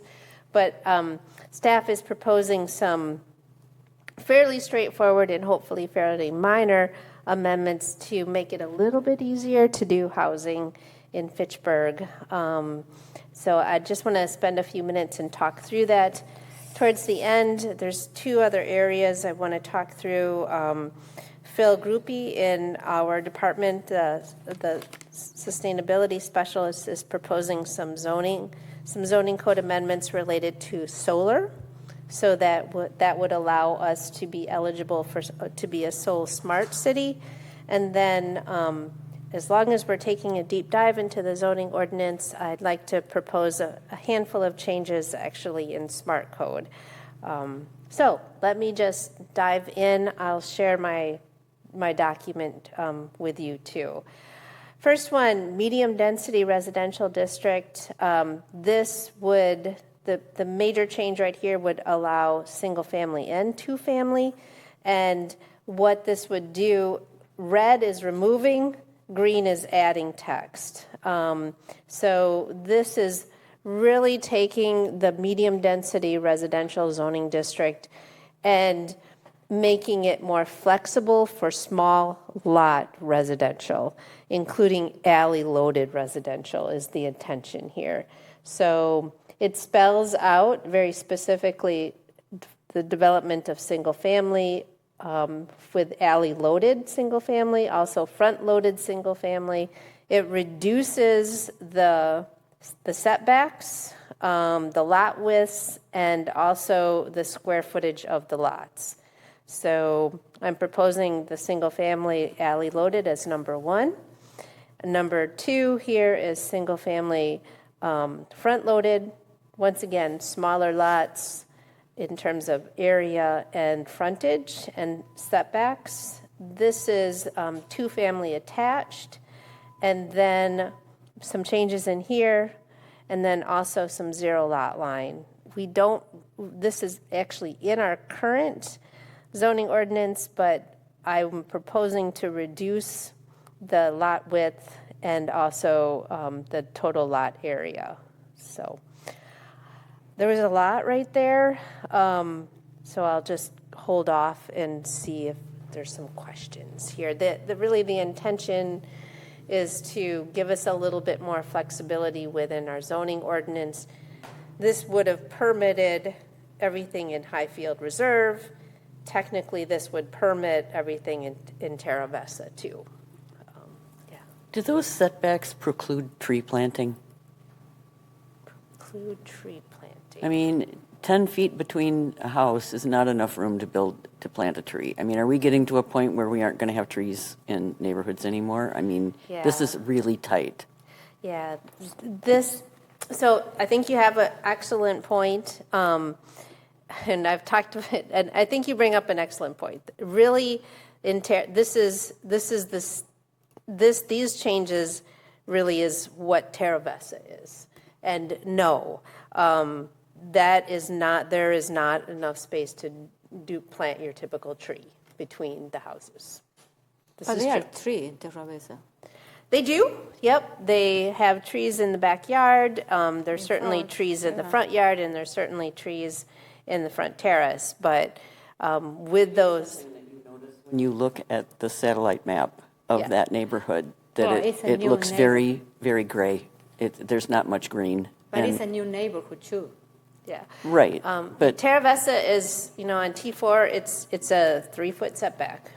So if you have two houses at that 3-foot setback, you have 6 feet between the houses, and I would strongly recommend not putting a tree in right. But I mean, even shrubs, space. You're not going to have much room. So I worry about us creating heat islands with these neighborhoods that don't have any green space at all in them around the houses. But it's just something we need to think about. Yeah. I mean, I understand that everybody wants dense housing, but there comes a point where if you can't look out your window and see something green, I think people are going to suffer mentally too. I mean, it's just part of how we live. We're organic people living in organic spaces. And I think we're getting very concrete in some of our development, but that's just my opinion. Mm-hmm.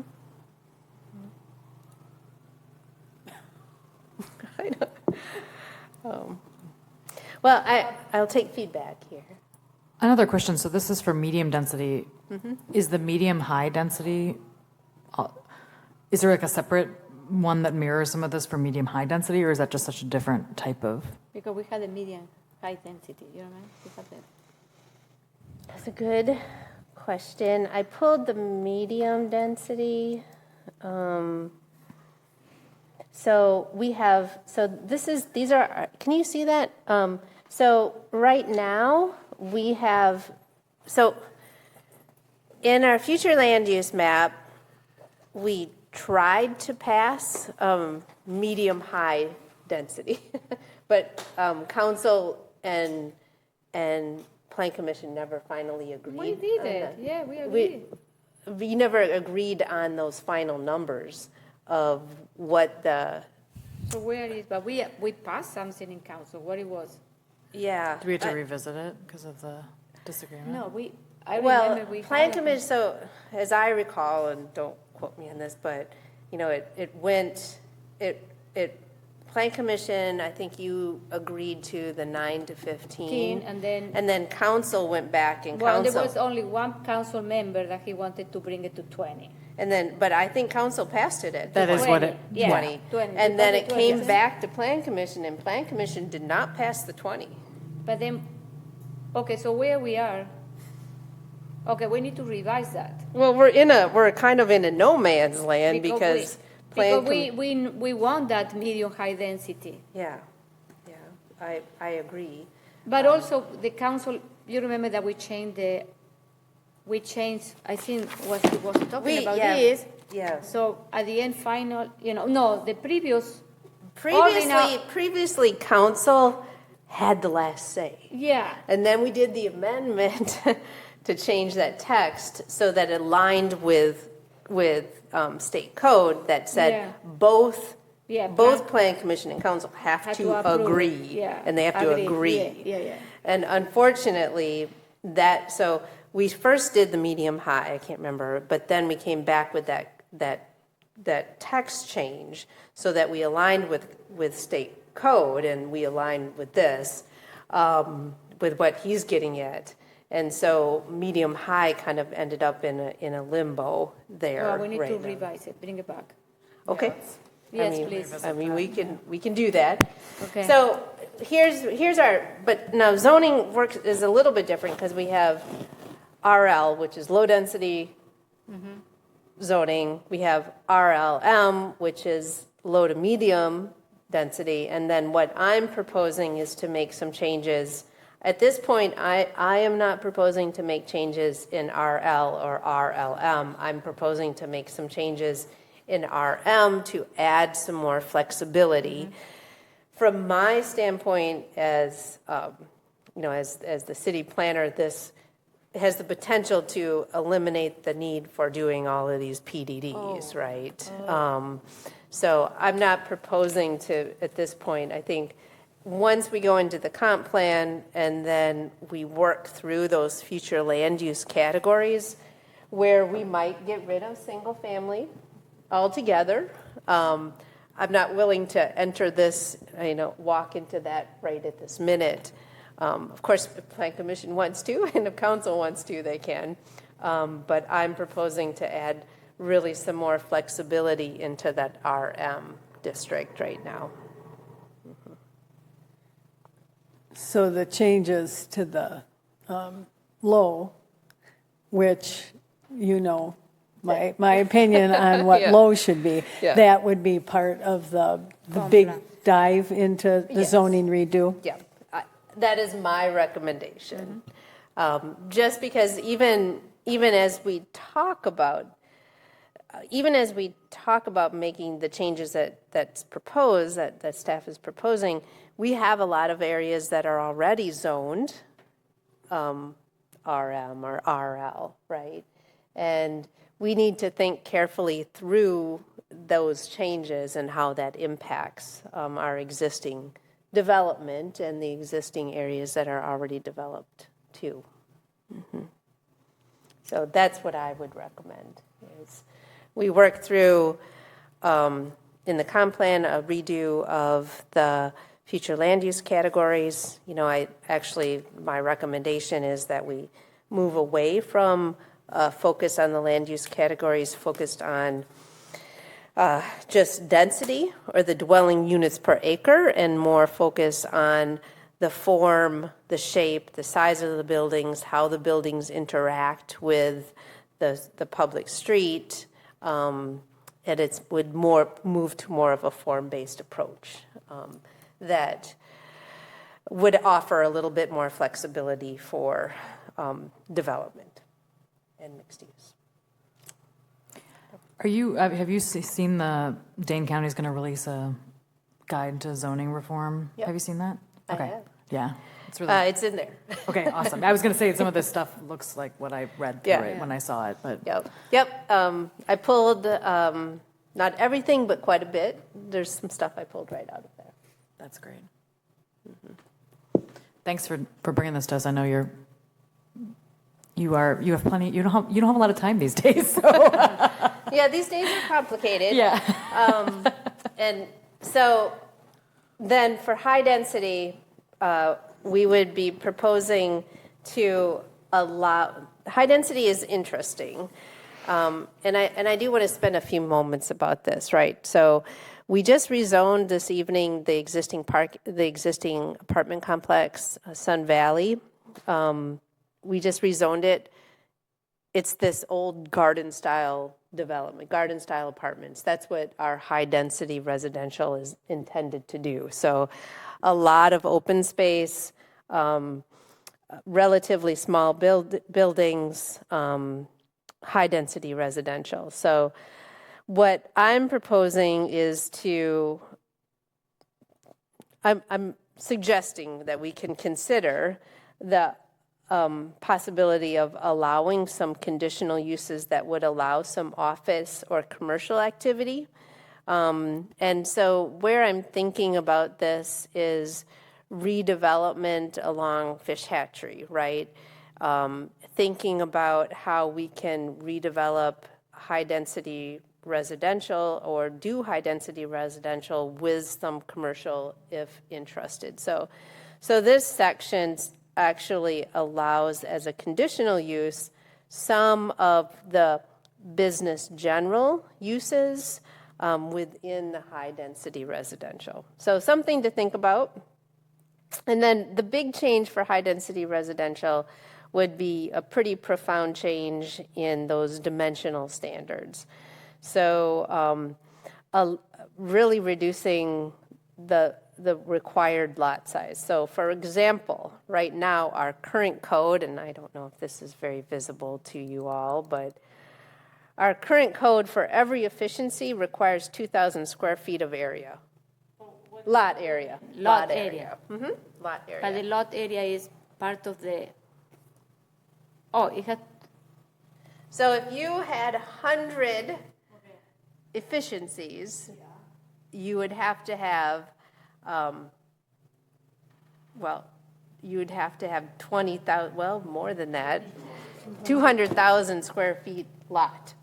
Like, a lot to build. Yeah, the lot. Yeah, thank you. Oh. So we are having some issue with, some, Well, we don't build nothing. None of our high density gets built. None of our multifamily. We do everything for the last 20 years in PDD. And PDD, And this is why, essentially, because for a 3-bedroom, you need 2,700 square feet for each 3-bedroom, right? So it's really very low-density suburban development. And so I'm suggesting that we just eliminate that requirement right now. We're not approving multifamily today with that. You have to do PDD. And can you explain why PDD is more, I think it's slow down the process, isn't it? Because it has more step in the, that we have Most to follow. definitely, yeah. And so PDD, right now our current PDD is a 2-step process. The development community doesn't really like the PDD process because there's a lot more unknown, right? Instead of just meeting the code requirements in the zoning district, there's a lot more unknowns and different things that could be required from Plan Commission. I think some of our developers have gone through the PDD process with you all multiple times. They get it, they understand it. But you all can require things and that maybe wasn't expected. Because PDD is designed to get that higher level of development, a higher quality of development.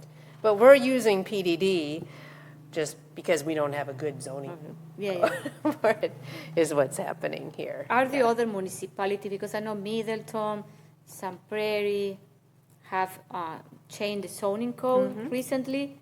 Are they also removing all of this? Do you know?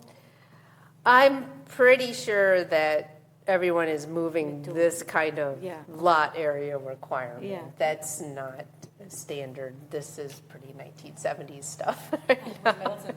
Middleton redid their zoning code. They said that every single thing they'd done for the last 20 years was in a PDD.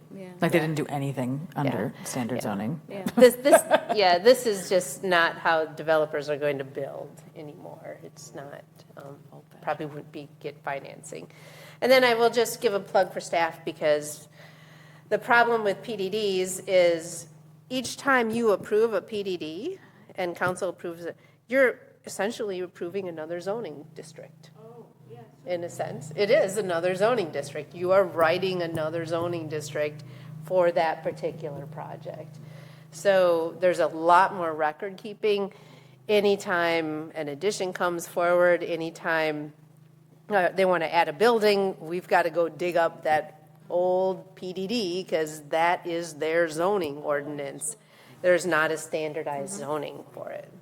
So it's not efficient for staff time. So it's going to save time, because we are understaffed in the planning department. So this one is going to improve or free up some capacity. So building everything, if we could build out everything under our standard zoning ordinance, it will save us lots of time. Okay. Because it takes a lot of staff time to do each one of these The PDDs. PDD, yeah. It's its own zoning ordinance is what we're doing. I'm right, every time, even for tonight when, for Fairway Lounge, it's literally writing an ordinance for that zoning district. Yep. So we're moving those lot areas, and then I'm proposing to make the setbacks a little bit smaller related to that. We don't follow the maximum lot area coverage for all of the big multifamily developments now. Much lower lot area coverages than the 35%. So that lot area coverage, I guess I should step back and talk a little bit about that. That just means what percentage of green and trees, right? So if you think about 35% of a lot has to be trees and green, that's a pretty significant. It's not an urban kind of setting at that point. So, any questions about that piece? You're previewing this as what's the next step on this? The next step, I would start to get this into a formal ordinance shape and then bring back this for you all. Yeah, I appreciate the effort as well because my early days on the Plan Commission, I asked, about why aren't we using high density for this, and it was like, oh, well, it doesn't really fit, and it's been broke this whole time, and as you've been talking, I'm getting more and more upset that it's taken this long to finally address it. So thank you. The other thing I will say is when we were talking earlier about the medium high, my understanding was, and this is just my assumption, that yes, it went from us to council back to us. When we then said nope, we are going to stick to up to 15. My impression and interpretation, and based on historical events, because of us having to be in agreement, that was going to go back to council. So it did, and then they amended it again. Oh, they amended it again, but then it never came back to us to know that. I just assumed that it had passed by now because. Yeah, me too. I am a mayor. Yeah, I think, and then we went back. We finally changed it so that now that by our ordinance, the plan and the council have to agree. Okay. So now, and that happened after because of that debacle. So yes, we're now back in a world where we align. We have to agree. Yeah. So now we should probably do it again and just agree. We should do it again because I think. Yeah. Okay. Yeah, because that one was a good idea, to have that medium high density. You know what I mean? It's gonna also, from. We've had enough projects where it would have been applicable and it would have reduced a lot of our time hearing citizen comments that they don't want high density when really it was more of a medium-high situation. Yeah. So, yeah. Okay. Let's bring it back from the dead. We'll do that. And then this is the ADU section, and I really just pulled this from the Smart Code. No, we do have by right ADU in Smart Code. Mm-hmm. We have not permitted one in Smart Code yet, but it is by right. It means it's permitted. So no, this I pulled from Dane County's model ordinance, pretty much, making some tweaks for us, and essentially, I would just propose to create another division, uses applicable to all residential districts. So this would apply to any one of our zoning districts as currently stand to do accessory dwelling unit. And they're going to be attached or separate? They can be either way. Oh. If they're attached, do they have to do a land division to do that? No land. No, the idea of accessory dwelling units, there would be no land division. This would just be another unit. So then that just gets added onto their general assessment? Yes. Mm-hmm. So I think the interesting piece of this is the intention here is not that. The intention here wouldn't be to subdivide, and it really, the intention here isn't even to condo it, right? I think that belongs in another zoning district. I think the intention here is just really that accessory dwelling unit, that smaller unit, related to that larger unit. And the idea here is that accessory dwelling units would just pull the utilities off the existing house, right? So you're pulling the sewer and water off the existing house. If we're starting to talk about subdividing, and certainly if you create another lot, right away you're going to have to run separate sewer and water lines. That's a different world. And the same thing too if you're going to try to condo something. So we can have that conversation when we do the zoning update. At least a conversation. Yeah, sure. I mean, I think once we go through the comp plan and then also through the zoning update, we can start talking about different flag lots. I mean, in some cities they do a long skinny lot with a lot in the back, subdividing those lots in different ways. I don't think we're quite there for this update. I want to get something that is fairly uncontroversial and something fairly doable here. So basically just accessory dwelling unit on the same lot. I've put that. Any measurement or no? Well, I went back and forth on this. Some zoning ordinances say you can only have 800 square foot, or some say 1,000 square feet. Yeah. My thinking here is accessory dwelling unit is depend on your lot. Yeah, and I said 75% of the principal dwelling's floor area. And so let me explain what I mean by that. So if you have a house, whether it's a 2-story or 1-story, you have a general footprint, right? And that is your area that the first floor takes up of that lot. And so I'm saying let's just keep the square footage of the accessory dwelling unit to not exceed 75% of that floor area. So if you have a huge mansion that's 3,000 square feet, you could technically have a much bigger accessory dwelling unit under my kind of thing. So for me, my approach here was just thinking about scale, right?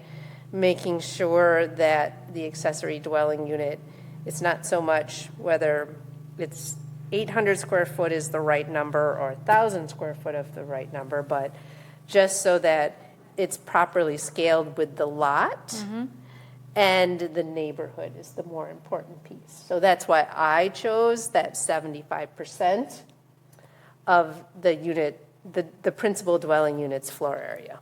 So the floor area is the...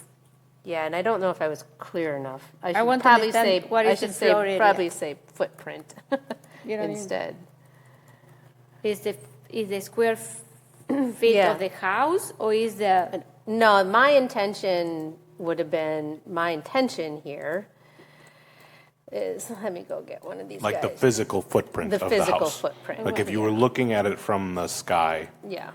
My intention. Like how much is the space the house takes up on the ground, not the full square footage. So this, and then I'm saying that the ADU would be 75% of that area. Yeah.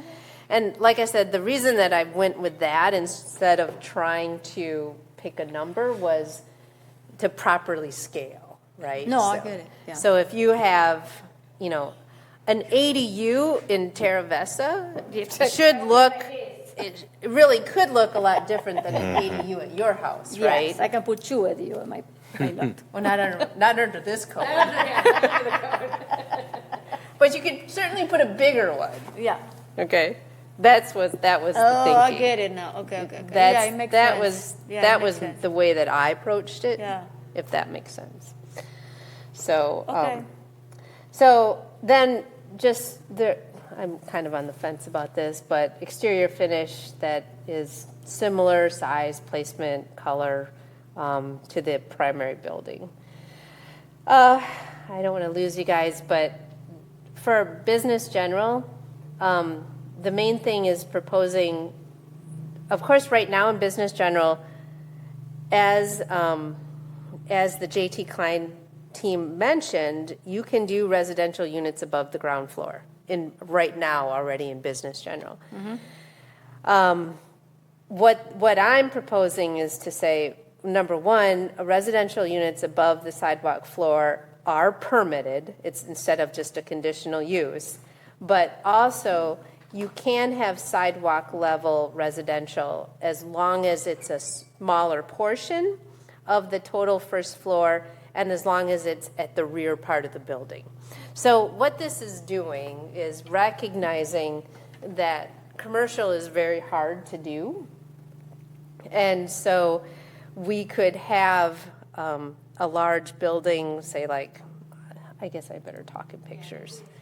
Sure, Let me talk in pictures. You lost me. Okay, let's see. Let's take, I think like the Avante building here. If this was zone, it isn't, it's smart code, but if this was zone BG, they could come and build the residential under the proposed changes by permit, they could build as many floors above the first floor as they wanted. Okay. Plus, I'm saying, as long as you keep the frontage commercial, you could do residential on the first floor to the rear. Oh, okay, I get it. Is what I'm saying. Okay, makes sense. Yeah. I don't know how popular that would be, but it's something for us to consider. So that's essentially what that's doing. I think it's good as we think about more mixed use to not limit the idea that you could have, walk-ins, right? So I think if that's the goal here, that you're not, requiring that the entire circumference of the first floor is business, I think this is a good adaptation of that. As I said, yes, you said it much better than I did, Josh, but the whole first floor Because sometimes it would they not have to be They have commercial. problem and we have seen there are some buildings that the first floor is, the Benjamin Plumbing is an example. It was, no, that one no, this is an office. Office, but the other one, Ochala, that the first floor is still open, that they don't have any tenant, The only thing I'm wondering is, I don't know if we want to restrict it that the residential has to be on the back, because I can also think of some situations where the business does need access to the parking in the rear, and you would want to be able to have a full walkthrough. But what if on one end of the building you could have first floor residential units, and on the other end of the building you have commercial? I think you have a good point. I don't want to undermine the integrity of business. I'm hesitant to undermine the integrity of business general too far. I think we want to still keep a business general zoning, and in that case, I might put you into high density residential. Or a PDD. But I guess I agree with you, and I guess that's why I'm kind of stating that I don't know that you want to make it that the residential I think of too many storefronts where I don't know that there's going to be a lot of businesses where you could only have an entrance in the front and nothing to take out your garbage or put yourself out to the parking or whatever. I can only think of a handful of cases, honestly, where you could do that. So I don't know that you could hem in business with residential behind it. I think you bring up a good point. They're going to need utility access and emergency exits out the back. So what's the difference between that and mixed use? Good. That's a good question. Because to me, what you're describing just sounds like, well, to me that's mixed use. So are we just making business general and mixed use one and the same? I don't know what the difference is today. Well, we don't really have a mixed use zoning ordinance. Oh, we just have that for future land use? Yeah, that's only future land use. Got it. Okay. So this is kind of like an individual building, right? This is a mixed use individual building proposal. Yeah. So that's why I'm kind of leaning, we're kind of in this gray area here. I'm not sure even that we'll end up with a business general zoning at the end of all of this, but, I guess what I'm trying to say, I don't want to stray too far from the integrity of business, and maybe in this case, if this particular use doesn't want that storefront, maybe they just need to go into high density residential and go that route. I do like this concept. I like this, like what Steven's describing. I like this mixed use individual building kind of concept. So while I appreciate not wanting to I don't know that corrupt is the right word, but like complicate business general, I do think there would be a really strong case here for something that's adaptable to do what we're describing, right? We're talking about these neighborhoods where there's a lot, when you talk about sustainable walkable neighborhoods, where if you could put a corner store or if you can put some shops in these spaces, there's a huge benefit to that, right? And so if that becomes part of a row housing complex, I want us to have the adaptability to do that. I think that's where we're headed. So I don't know if it means that we have to adapt business general or if we should be proposing a mixed use zoning for an individual building. But I do think that this type of mixed use case is good. Mm-hmm. Mm-hmm. I think, yeah, we can relook. I am all for adding to, and if you'll recall, we're suggesting to add business uses within high density residential too.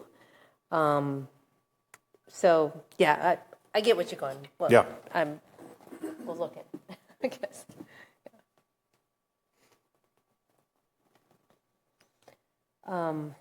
Let's just see. Oh, okay. Then there's a section here on solar, and this essentially puts into code what we already permit to allow, it just formalizes what we already permit in terms of solar collection, and we just haven't ever actually put anything into code. Oh, really? Yeah, we don't really have any code for solar at this particular point. Related to some of the other discussions above, I just need to add some definitions. I'm not going to take a deep dive into that, but let me talk a little bit about some things under consideration for changes in smart code.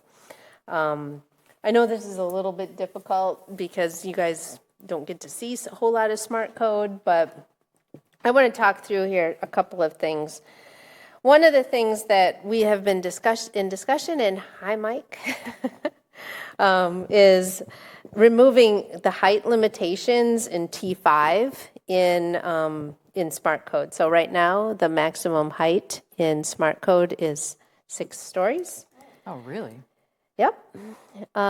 So looking at in T5, maybe only in the transit-orientated development portion. So right now, Fitchburg has 3 neighborhoods of smart code. Terra Vesa is a traditional neighborhood, so that's a TND. And then we have 2 TODs, which is transit-orientated development. So 9 Springs there at Lacey. West of 14, that's a TOD, and then also the Addison is a TOD. Yep.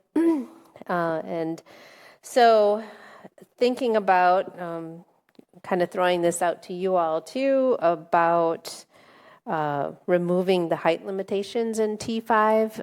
T5, I guess someday are the T-zones. So in smart code, it's goes from really T1 to T5, and T1 is kind of a rural development, which we don't specify right now in Fitchburg. It exists, but we don't really use it.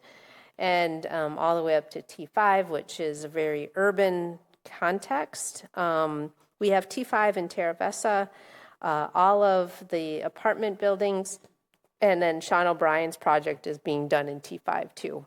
So it was a whole long-winded thing, but considering looking for some feedback on just removing the height limitations in T5. We have been struggling with, in smart code, there's very specific requirements for the roadway types, and we need to have a little bit of flexibility in one of those roadway types. ST60, ST stands for street, 60 is the right-of-way, 34 is the roadway width. We need to have a little bit more flexibility to allow a multi-use path, and our original code just doesn't allow that. The other major challenge that we've been having in terms of streets is thinking about the continuous planters. So in our T zones, our T5 zones, it's tended to be very orientated to urban context. So we're talking about State Street, right? Lots of people walking, lots of pedestrians. And so our code requires tree planters with with tree grates. The developer hates them. Our city forester hates them. Our public works department hates them. And the planners love them, right? Public Works hates them because they're a maintenance headache. After years and years and years, they start tipping around in our freeze and thaw, and they're just long-term maintenance headaches. And then, of course, our forester can't stand them because they're not very good for the growth of a tree.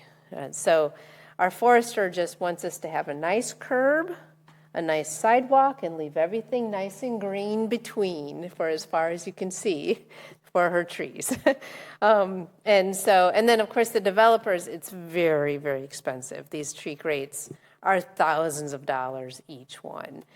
So what I'd like to do is just bring forward the possibility to do an administrative approval for getting away from our tree grates whenever possible. There are some planners like them because they're cool, right? And they look really nice and they're great for pedestrians. But in a lot of places, we just don't need them in Fitchburg. It just doesn't fit. It fits really well where you have a lot of pedestrian traffic. Well, I'll give you an example. We got tree grates along, you can see them right here, right? And along Stanley Park Place, we probably don't need them, right, in the long-term scope of things. There's not going to be any commercial right along here, but per code right now, we have to put them, and they're very expensive. So proposing to allow that change. A couple other things, I'm sorry if I'm getting way into the weeds here. The passageways, we need to just kind of clean up what those mean in terms of passageways. With the Life Point project, a passageway was required. We went back and forth about how wide it's supposed to be, who's supposed to maintain it, what does this all mean, and we just haven't spelled that out in code. SD1, so that would be Special District 1. The Life Point development is Special District 1. Right now, our code only allows up to 20% medical and hospital.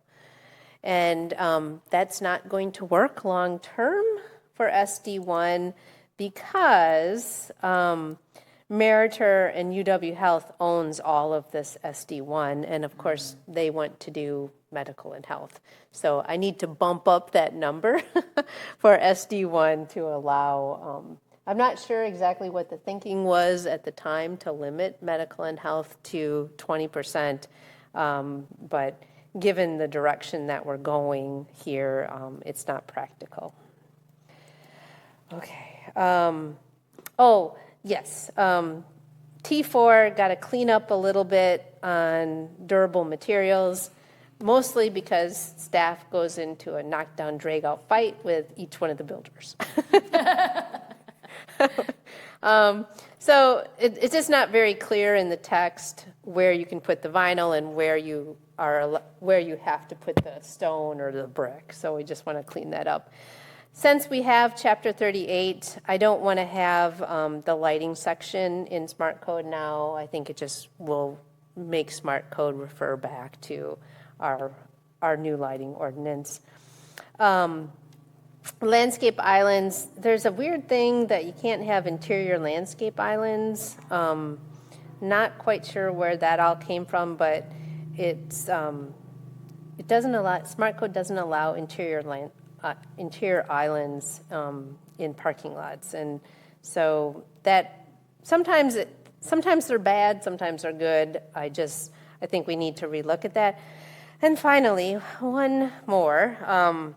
Last one is we're going into the final section. If you can believe it, we are going into the final section here this fall of Terra Vesa. So this will be the 5th edition. And what we've run into kind of a challenge here on T3. Right now, right now, the T4 here are on alleys, right? So if you can kind of see that, maybe I'll come down here. Maybe this will make a little bit more sense. So these are T4 lots on alleys. We are going to have some T3 lots in this final edition, but we don't have any way to do it off of an alley. So I need to change the setback in order to allow T3 off an alley. So I think I got through it all. Happy to share this list and take some comments and questions. It's a lot in there, I know. Can you include in that a summary of the percentages that are required in the different transect zones within a T&D? Yeah. Yep. What is that noise there? Is it working? They're repaving. Thanks for all your hard work, Deanna. Yeah. Yep. This is great. I just want to be a pest about this. You're making some important substantive changes, and I just still want to know. I mean, not everyone may know I'm going to be passionate about allowing twin homes in low residential districts, and I'm just wondering why that one has to wait until whoever, who knows when we're doing the full-blown rezone rather than now. Well, of course, you all are the policymakers. Well, I may be the only one that cares, so. From like my standpoint, there's a lot of low-density residential, and I would rather go through a more of a public process through that. We don't have a lot of currently medium-density residential out there, and this has the potential to have farther-reaching impacts to our existing neighborhoods. So these ones are more for future-looking development. It that is, would be more for current. That's the concern. Yes, so I think these changes are probably more substantive for future-looking, but I'm also just sensitive to the fact that we have a lot of low-density neighborhoods that have existed since before we became a city. I think we need to go through the comp plan process before we make large changes to the RL zoning district. It'd be my recommendation. What's a twin home as opposed to a duplex? No. When I was growing up, it was a flat. Then it became a duplex. I think it's called twin homes now. I don't know. Twin home. Deanna would know better than me. But duplexes, flats, whatever. Yeah. Twin homes are typically separately owned, like owned by two different people, whereas duplexes, I think, are often owned by the one person. Yeah, I would say that. Well, like one is owner-occupied and one is rental. Okay. Well, Whereas then, a twin home is two separate owner-occupied homes. well, then I don't mean twin homes. Well, I guess I could. I would include twin homes, but I would also include a flat or a duplex. It's one part, the people residing in one unit own it and they rent out the other. That one is another way to increase the density in the existing neighborhood, right? Without creating more sprawl, right? And protect the farmland. I'm all for it. I just wanted to make sure there wasn't some but that we're talking about something with like a 3-foot gap or something. Because we can see what happened with Greenfield. Uh-huh. Don't do this to me. Drama. I think this was say. I think we need to educate why is the. I agree with you, discussion to have why it's important, why. You know what I mean? Mm-hmm. And explain that because some people, it's a complex issue, and I am totally biased because I grew up in the second largest city, urban city in Argentina, where you have one house beside the other one, you have access to the dwelling unit, upstairs, in your back, you know what I mean? Mm-hmm. So, but then it was You know what I mean? So, but this one is a total reality. You know, I know that some people want to. I think we need to create incremental changes here in Fitchburg instead of going the full. You know what I mean? Yeah. You know what I mean? Like because we are still a suburban community. Yeah. But I would argue that more duplexes and ADUs is incremental Yeah, change. So yes, I would agree. Because you are allowing more density or Right. creating more housing, especially if we look at our kids. You know, if I want to, I want to say I want to create an accessory dwelling in my house so my kid can live there because I don't know if he's going to be able to afford a house. You know what I mean? If he want to stay here in this region. Yeah. So I know you want to aging parent. You know what I mean? And so all of that thing that our code right now doesn't allow to do that. But yeah, we have to be careful about changing the low density zonings to the point where we don't want people's homes to become non-compliant. And then what happens if their house burns down? They can't rebuild a single family house on their lot because it's not allowed anymore, and all of a sudden you have to build two houses. I don't know. Well, you don't have to. It's just allowing a Just neighbor, allowed and by it probably right. is for new development. There's steps to processes where things become more difficult. So I think we just have to be careful. I mean, Fitchburg's a suburban community. People love their neighborhoods. They love their homes. And when we start talking about changing the low density too, I think people are going to get nervous. But I think if we need to have the conversation at least, you know what I mean? Like, you know what I mean? Like, and how you present that conversation and how you, it's like the discussion, you know what I mean? Right, but when people disagree with you, the worst way to get them to agree with you is to say, we're going to educate you. Just giving you a little hint. No, I know. It's a very hot topic. I mean, maybe you just do it for new areas or whatever. But, Yeah, exactly. I mean, I grew up Don't in want a, it to be where I grew all of up a in a sudden- mixed area where you have one block and you have 5 single-family homes and maybe 1 or 2 flats or something. It was a Right. lovely way to grow up. So I get very passionate about opposition to the concept. To Right, be but quite we also honest. have to look at how have we chosen to live our lives now. So if you're not living in a place with a flat, you're living out in the country. So I think we have to be able to walk the walk. Right. If we're I going thought to it might expect just be- everybody else to do it, we have to be also, all of us, be willing to walk the walk. Yeah, I think we need to respect the existence, I mean, I remember housing, but also we when need we to allow passed that Smart in the Code, I future. remember Huh? Richard Bloomquist saying, it's sad to think that there will never be another Seminole Hills built. Another what? There will never be another Seminole Forest. Oh. And that's true. There never will be. And, Smart Code preventing that? No. well, it was just the changes in the zoning and the changes in what we've already put in place. And that was 15 years ago or 10 years ago. So I just think we just need to be mindful of new development versus how it impacts what we already have. And remember that we are not Madison. We are not Milwaukee. We are Fitchburg, Wisconsin. And a lot of people move to Fitchburg to get away from Madison. And, that's probably my generation and maybe one below mine. But Yeah, I don't know. I disagree with that. A lot of people move to Fitchburg to get close to Madison. That's why we moved to Fitchburg. I'm sorry, I can't afford Madison. I don't want to live downtown.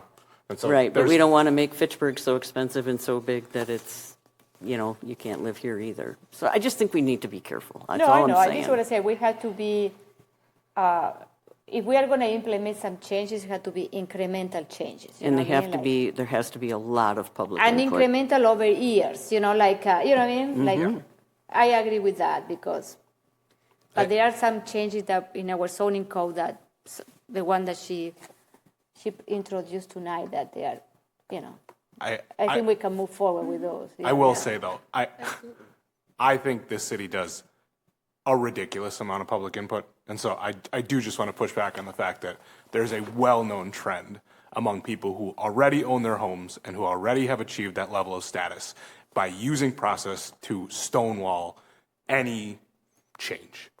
And so I do want to push back on the fact that yes, and this needs to be time boxed, there are things that people use and abuse, as we've seen in these sessions, because the procedure allows them to, and it draws everything out, and we're stuck talking about these things for way longer than we need to be.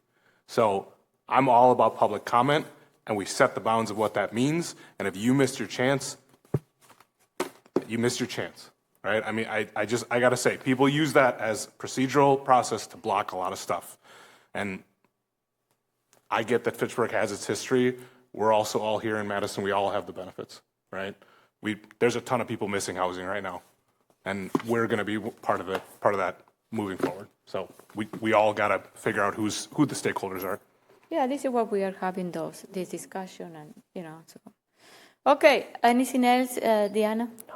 Thank you. Any other announcement? No. Okay, so I need a motion to adjourn the meeting. So moved. Second. All those in favor of adjourning the meeting at 9 o'clock, say aye. Aye. Any opposed? We are adjourned. Buenas noches.